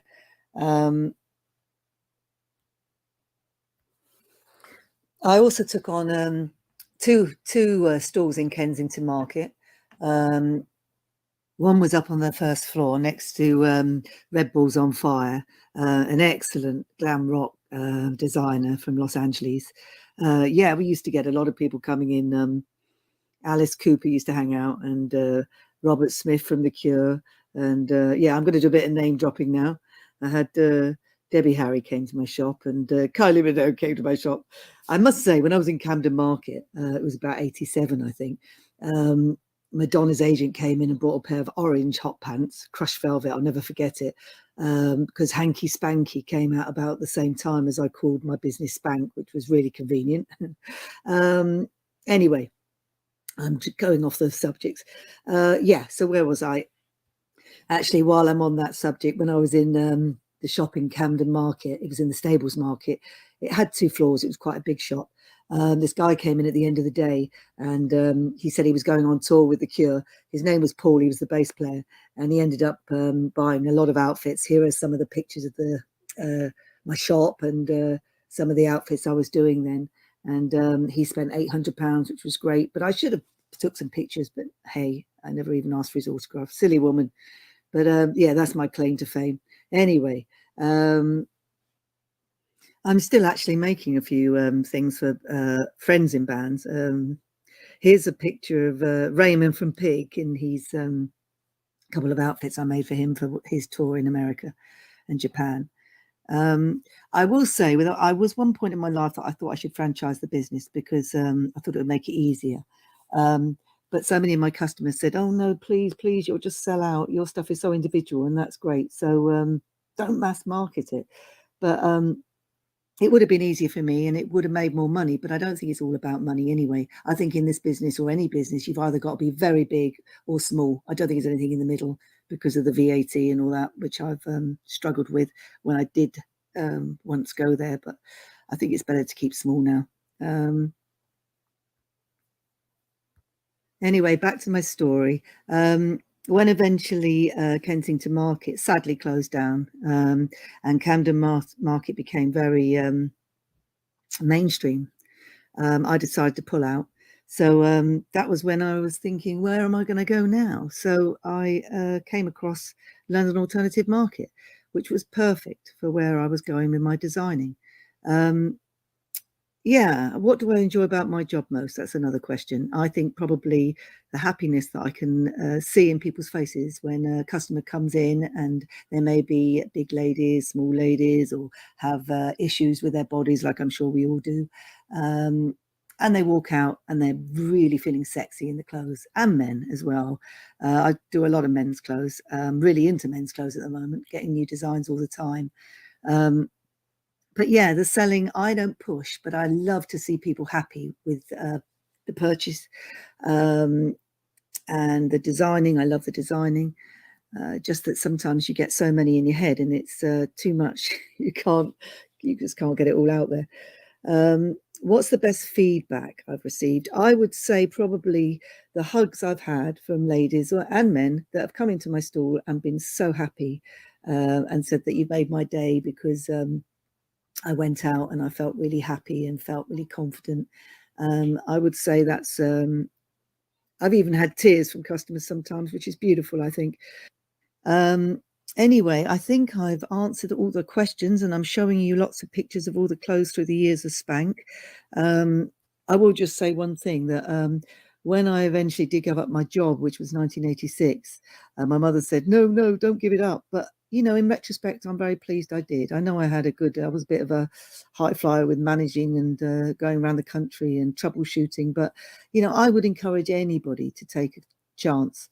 It's hard work. It's really hard work. Maybe that's why I never got married or had kids, because it's been my baby, but it's been worth it. Anyway, guys, I think I better close there. I'm really, really looking forward to seeing you all again, and I hope you're all keeping really well and safe. It's not an easy time, I must admit, but things can only get better, eh? Much love to all. Bye. Oh, and I've forgotten the most important thing. Where you can find me and buy my lovely wares. www.spankonline.co.uk. Yeah, please check out my website, and yeah, any queries, any questions, don't hesitate to get hold of me. Okay, guys, see you soon. Bye.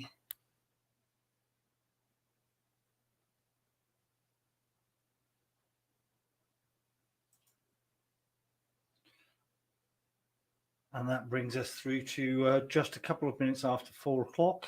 The next part of the day, slightly somber, but unfortunately this is part of running an event for any length of time.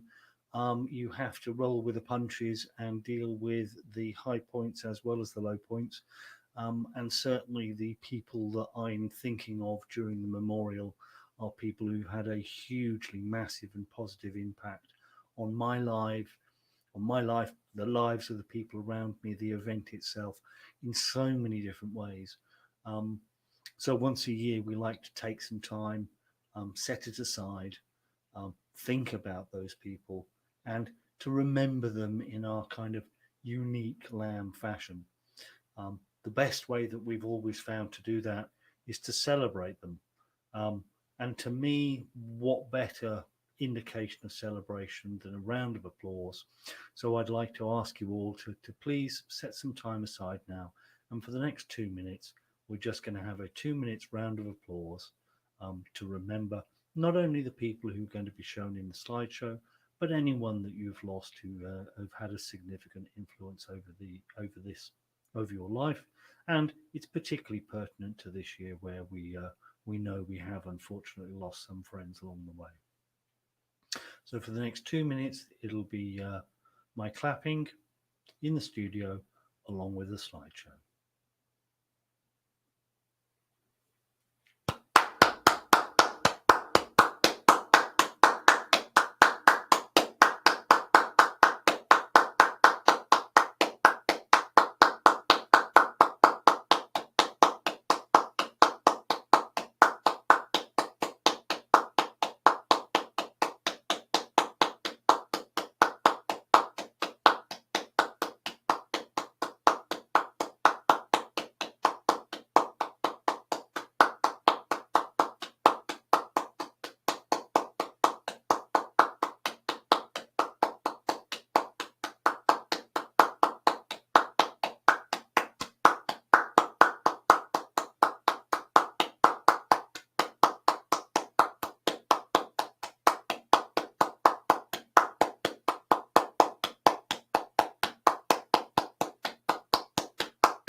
Thank you.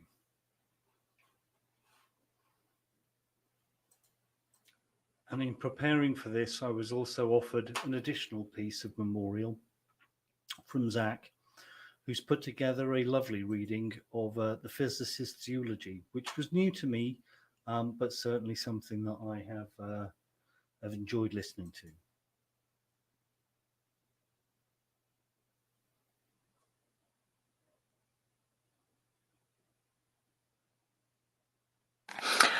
This piece, sometimes referred to as the physicist's eulogy, was written by Aaron Freeman. I've tweaked it very slightly for inclusivity.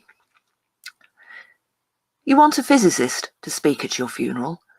You want the physicist to talk to your grieving family about the conservation of energy so that they will understand that your energy has not died. You want the physicist to remind them about the first law of thermodynamics, that no energy gets created in the universe and none is destroyed. You'll want them to know that all your energy, every vibration, every unit of heat, every wave of every particle that was you, remains with them in this world. You want the physicist to tell your friends that in all that time, amid the energies of the cosmos, you gave as good as you got. At one point, you'd hope the physicist would step down from the lectern, walk over to your broken-hearted friends and lovers, sitting there in the aisles, and tell them that all the photons that ever bounced off your face, all the particles whose paths were interrupted by your smile, by the touch of your hair, hundreds of trillions of particles, have raced off like children, their ways forever changed by you. As your family and friends hold one another, comfort one another, may the physicist let them all know that all the photons that bounced from you were gathered in the particle detectors that are their eyes. Those photons created within each of them constellations of electromagnetically charged neurons whose energy will go on forever. The physicist may remind the congregation of how much of all our energy is given off as heat. There might even be a few people fanning themselves at this point. The physicist will tell them that the warmth that flowed through you in life is still here, still part of all that we are, even as we who mourn continue the heat of our own lives. You'll want the physicist to explain this to those who loved you, to let them know they can measure, that scientists have measured precisely the conservation of energy and found it accurate, verifiable, and consistent across space and time. You can hope your loved ones will examine the evidence and satisfy themselves that the science is sound, and they can be comforted to know that your energy's still around. According to the law of the conservation of energy, not a bit of you is gone. You're just... And thank you there from Zach from Dirty Sexy Words for a reading of the physicist's eulogy. So now it's time to move on, and in the tradition of all of those that we would remember, and talk about the future. But before I dive too much into that, he says with his mouse going a little bit crazy, a couple of adverts, and then the news you've all been waiting for will follow this brief interlude from Jed Phoenix.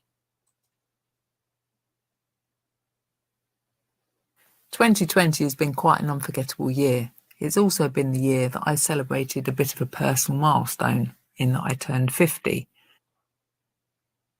So in order to share this 50 with everyone, I've decided to give 50% off all in-stock items on the Jed Phoenix style Etsy shop.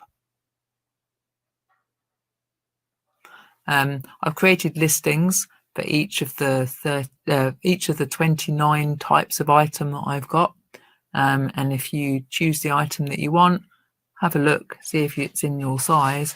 And if it is in your size and you like it, snap it up quick, because there's not many of these in-stock items, and they're already selling quite fast.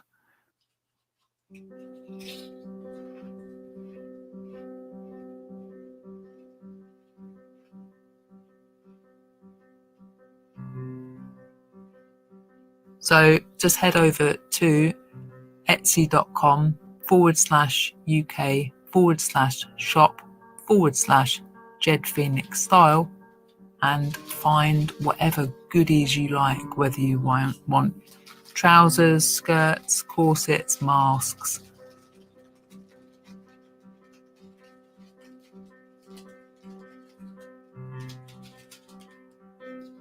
It's a whole bunch of awesome stuff that's 50% off its normal retail price.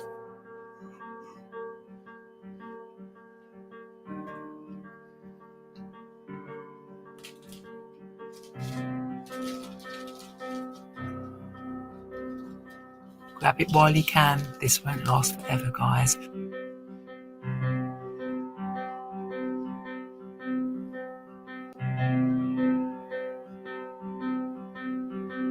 It's going to run until the end of 2020, so it is a couple of months' time until this sale is over. But yeah, there are some absolute bargains to be had.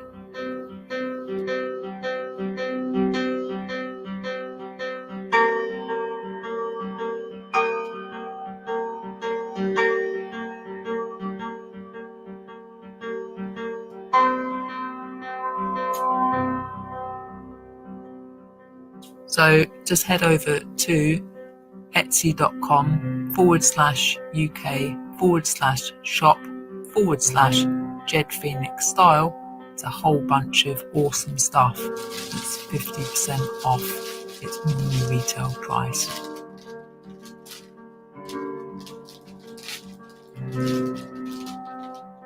So just head over to etsy.com/UK/shop/Jed Phoenix Style.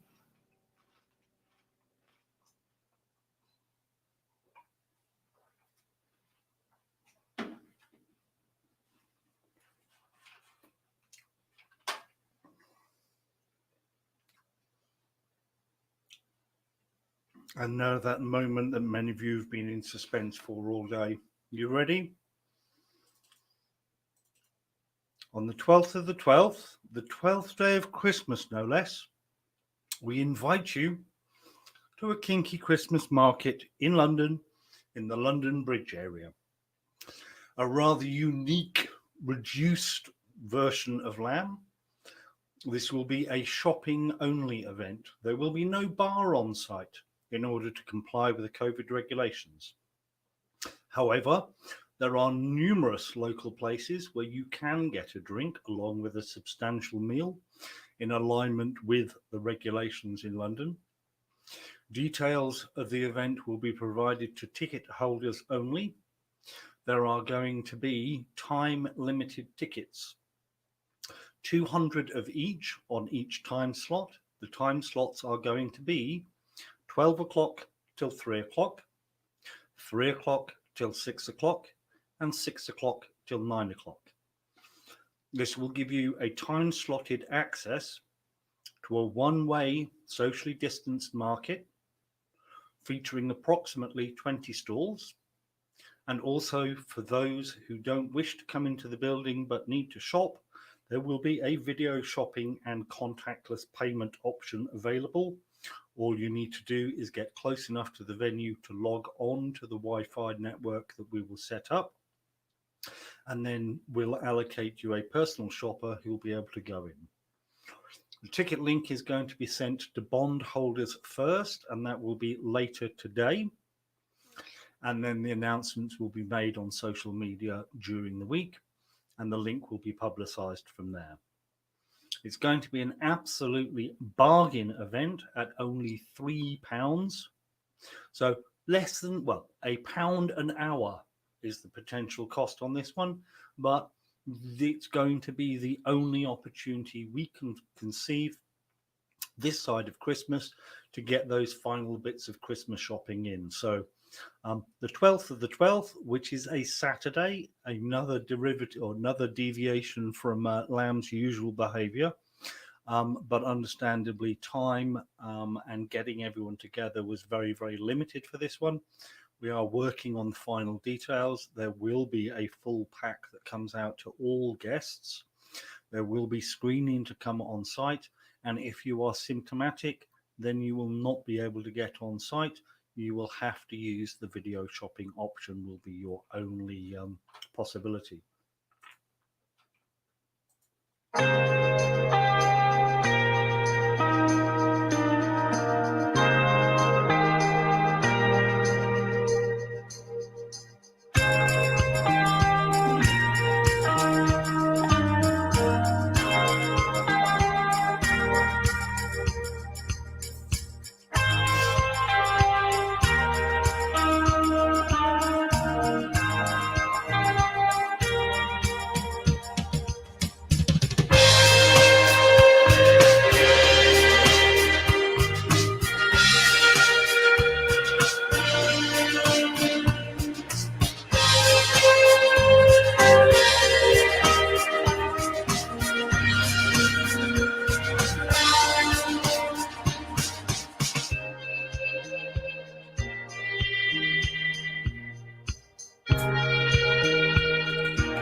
And this is the lineup for LAM online events for the foreseeable future.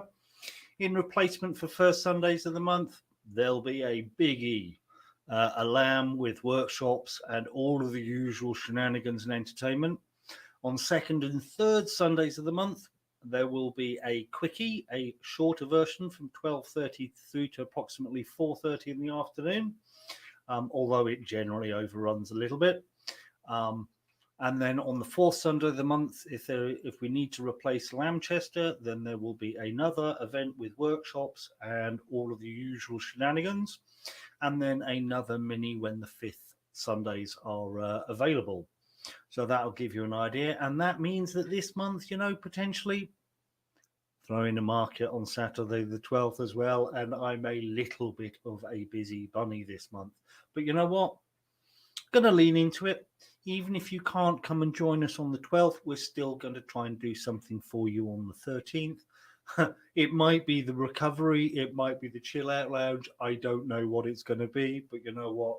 We'll make that commitment and we'll do our best to be there, because it's a tough year, and I know some people are really connecting through this. So let's keep that going for you.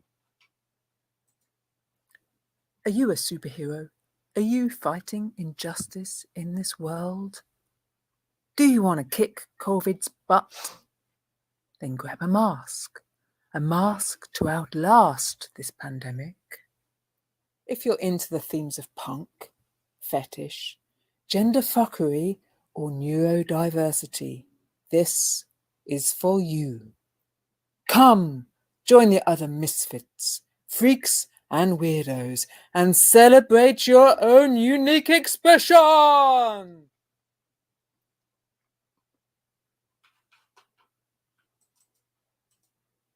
And one of the places that the fetish freaks and weirdos are hanging out is our Telegram group chat. So if you're looking to connect with other like-minded people just for conversation and to remind everyone that there is a world still out there, the details are up on the screen and they're in the feed, and they'll be beneath in the description section as well at some stage when I get around to coding all of that.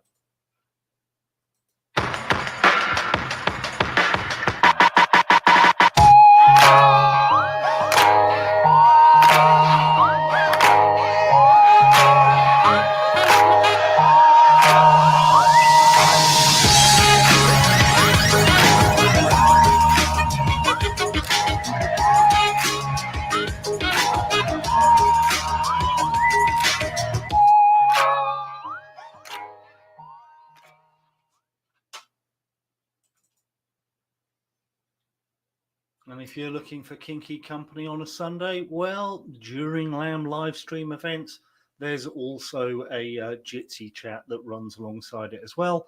An opportunity to catch up with some people that you may or may not know. Some of the stall holders pop in and just basically either watch along or just catch up with what's going on with the regulars. Bit of a regular Sunday munch, as it were. But there we go. Speaking of things that aren't regular, this is one of the new stalls that have cropped up and interacted with us this year. Because you know what? It's not all been negative during 2020. Ironic Crafts.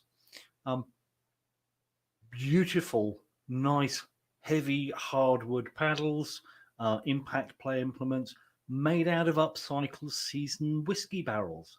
Awesome pieces of kit. If you are a fan of the thud, check these guys out. They've not traded with us yet in London. They might be there on the 12th. We're not too sure. They do come a long way from Scotland, however.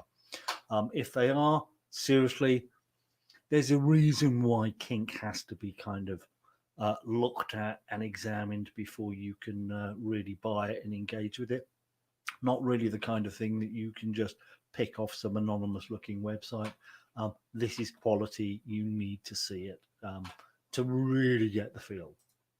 One of the other crazy things that's gone on throughout lockdown is we realized how many creative people were networked together in and around LAM, and quick chat with a few people, realized we had all of the skills in CAD design, 3D printing, CNC fabricating, rapid mold making, and we've been putting those skills together. So we've been getting groups of people to work on projects, work on ideas, bounce ideas around between us.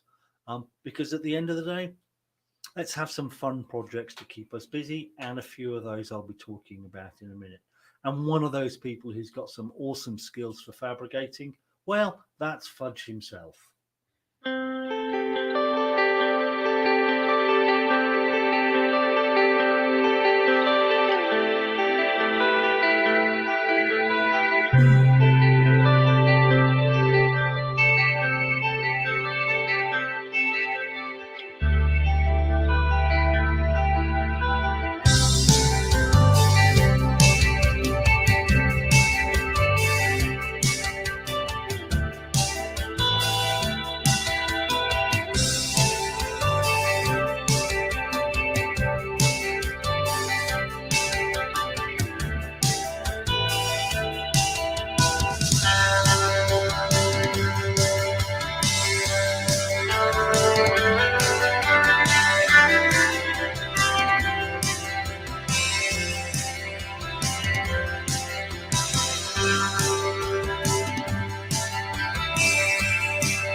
Now, one of the things that became a need for me during lockdown, and therefore it had to become a thing, was this. A beautiful piece of stained glass that someone spotted on FetLife, saw a version of this and tagged me in the picture and went, hey, what do you think of this? Within 15 minutes, I'd had a chat with a few of the stall holders. We'd already worked out who I could potentially source it from. I then commissioned the piece, and within 7 days, it's hanging in the window.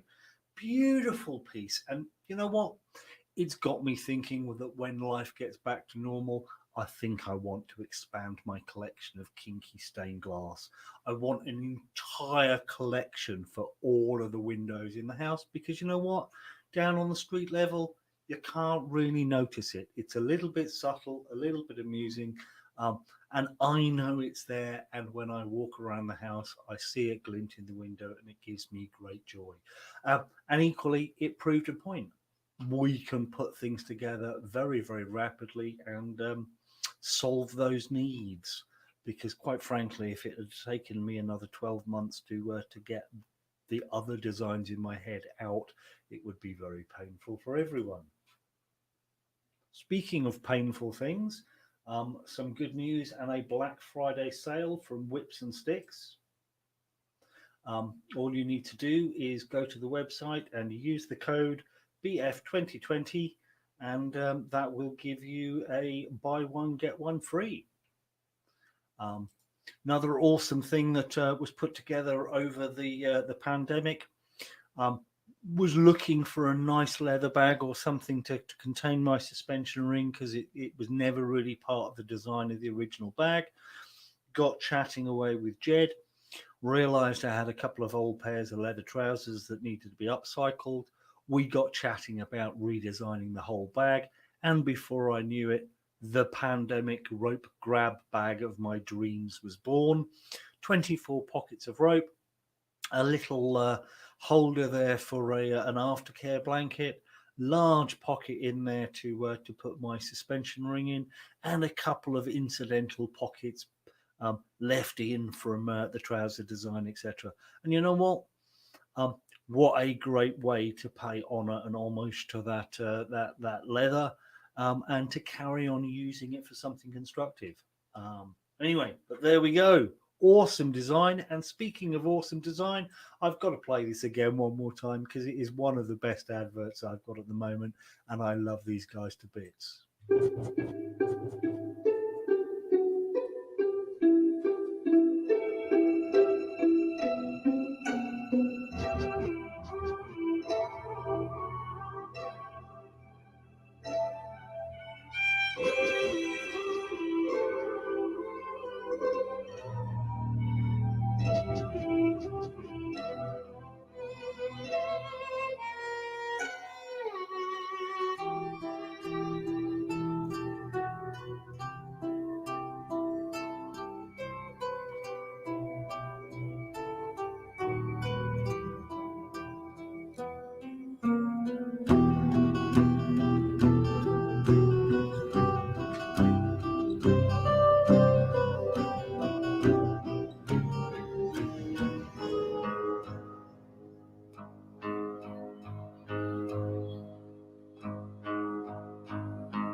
Well, you can tell it's that stage of the afternoon. The studio starts to go a little bit cranky, but there we go.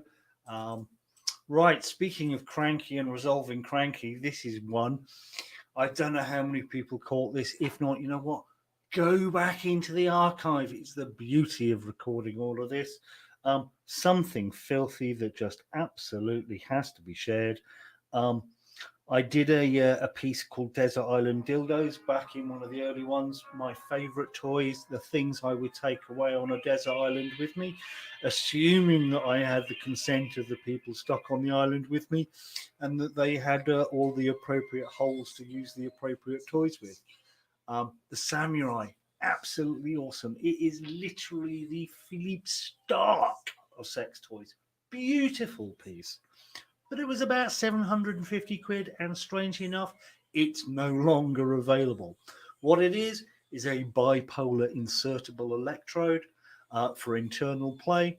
Doesn't really need to be one hole or the other. It's kind of optional. Don't put it in your mouth, however. It'll interfere with the fillings.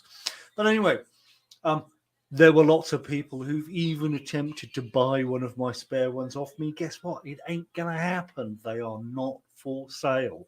However, going to the Kickstarter's crew, guess what? We've been able to put something together. So it's been completely redesigned from the ground up, prototyped in 3D printing, created a model, and we're starting to put a small batch together at the moment. The standard one, absolute bargain. As long as you don't want anything too fancy in terms of custom colours, there's going to be a reasonable choice. 350 quid. Looks like we're going to be about 3 months from design to build. I'm looking forward to playing with one of these. And seriously, it's probably the most popular toy I have ever had.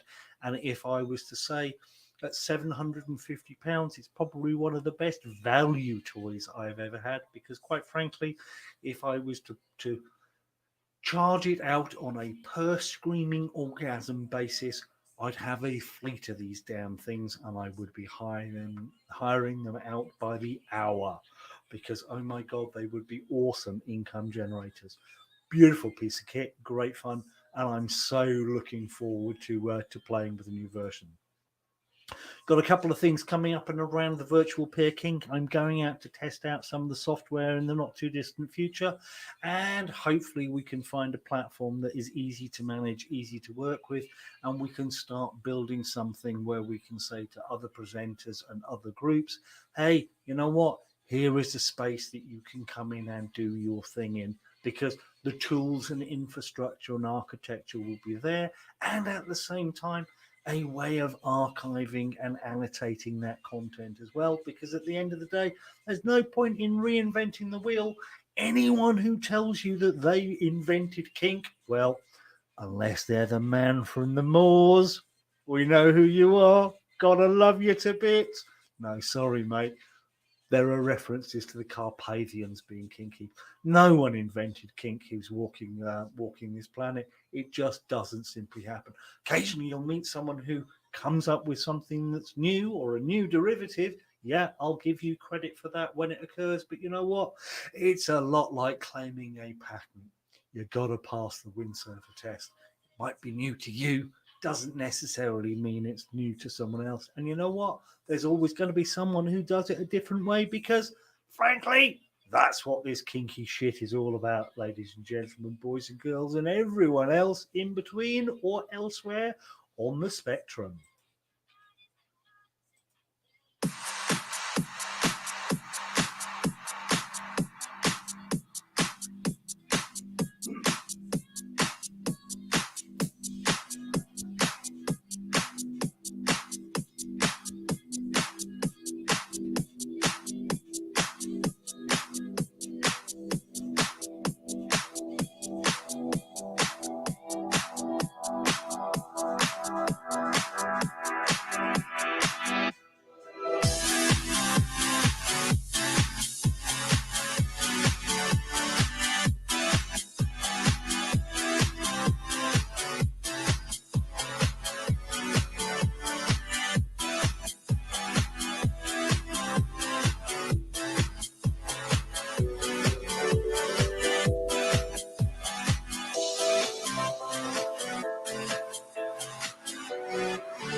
And a huge thank you to everyone who've grabbed a bond. LAM bonds, this is our way of reducing our cash burn during lockdown. Basically, grab yourself a £5 bond, and that entitles you to one daytime entry to an event from second event onwards. Details up on the screen. Reason why we have to do this is we're not like just a casual meeting of people. We've kind of got expenses. We've got websites, we've got hosting, we had storage, we've got people to pay for optimization of the social media, all of the rest of it. And these are things that we can't really turn those off and leave other people suffering. So we had to honor our commitments. So it's been a very tough year for us. So we do know that there is going to be something of an impact moving forward. The cost is going to go up for everyone a little bit to share that until we recoup how much we're out of pocket. But the great news is get a bond, insulate yourself from those cost increases, and at the same time, as our little way of saying thank you, we'll give you access to information such as the tickets for the event on the 12th. That's going out to the bondholders later today. And you know what? If they decide to buy them all, that's it. They've bought them all. Simple as that. They can do what they want with their mates with the 600 tickets that can be allocated. So there are reasons why you might want to grab one. And also on the next draw for bondholders is going to be Sunday the 3rd of December, where we're going to be giving away a night at the Red Rooms Dungeon. Can't say any fairer than that. You're insulating your costs, and because of the generosity of Hanshi 57, we've got a prize as well. So you know what? What an awesome thing. Save yourself some money, get yourself a reward at the same time. Couldn't see any further than that. At last count, there are about 180 bonds that are out there. So you know what? Very good odds, if I say so myself. But let's just drive on and cover a few more of the stalls.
You were just meant to feel.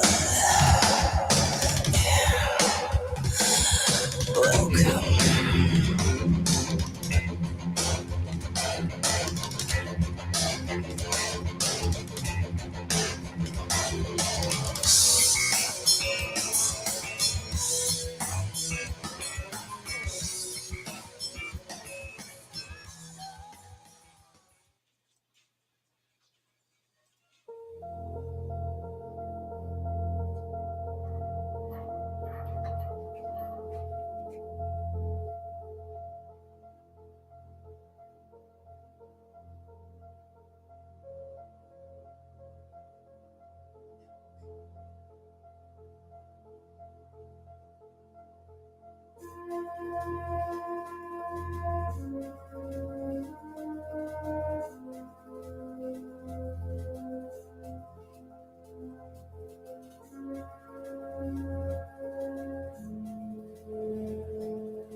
Got into making stuff when I was a kid with my grandma. It's some of my best memories from my childhood, really, to be honest.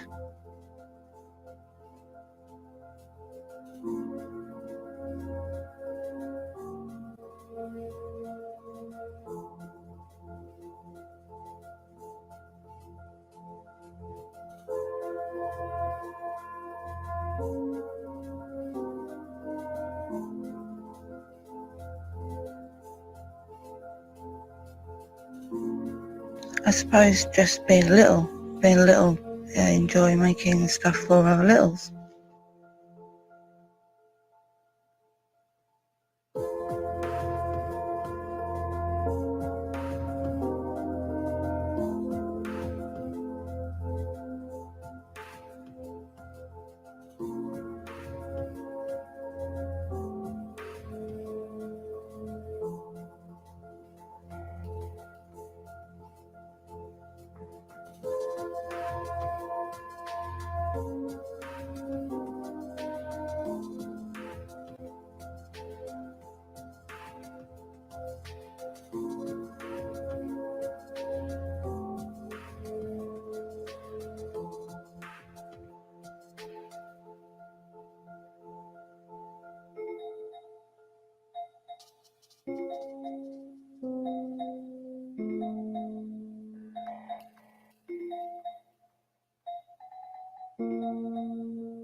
I have the most amazing workroom at home that has Hello Kitty wallpaper, and it is totally my happy space.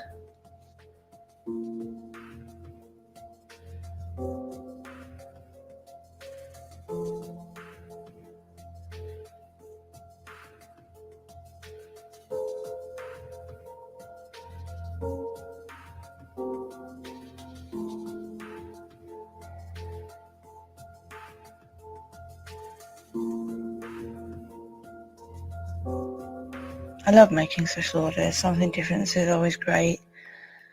Had some awesome ones. Jingly pumpkins, patchwork coats, all sorts of things. They're always fun.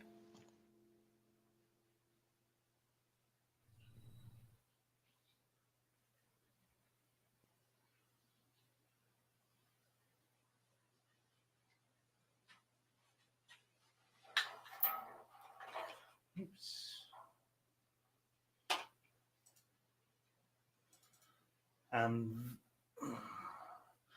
this brings me round just a reminder that these are the stalls that support the LAM event in London, page 1 and page 2. And these are the stalls that make up LAMchester in Manchester, which is normally on the 4th Sunday of the month. But you know what? Moving forward, who knows?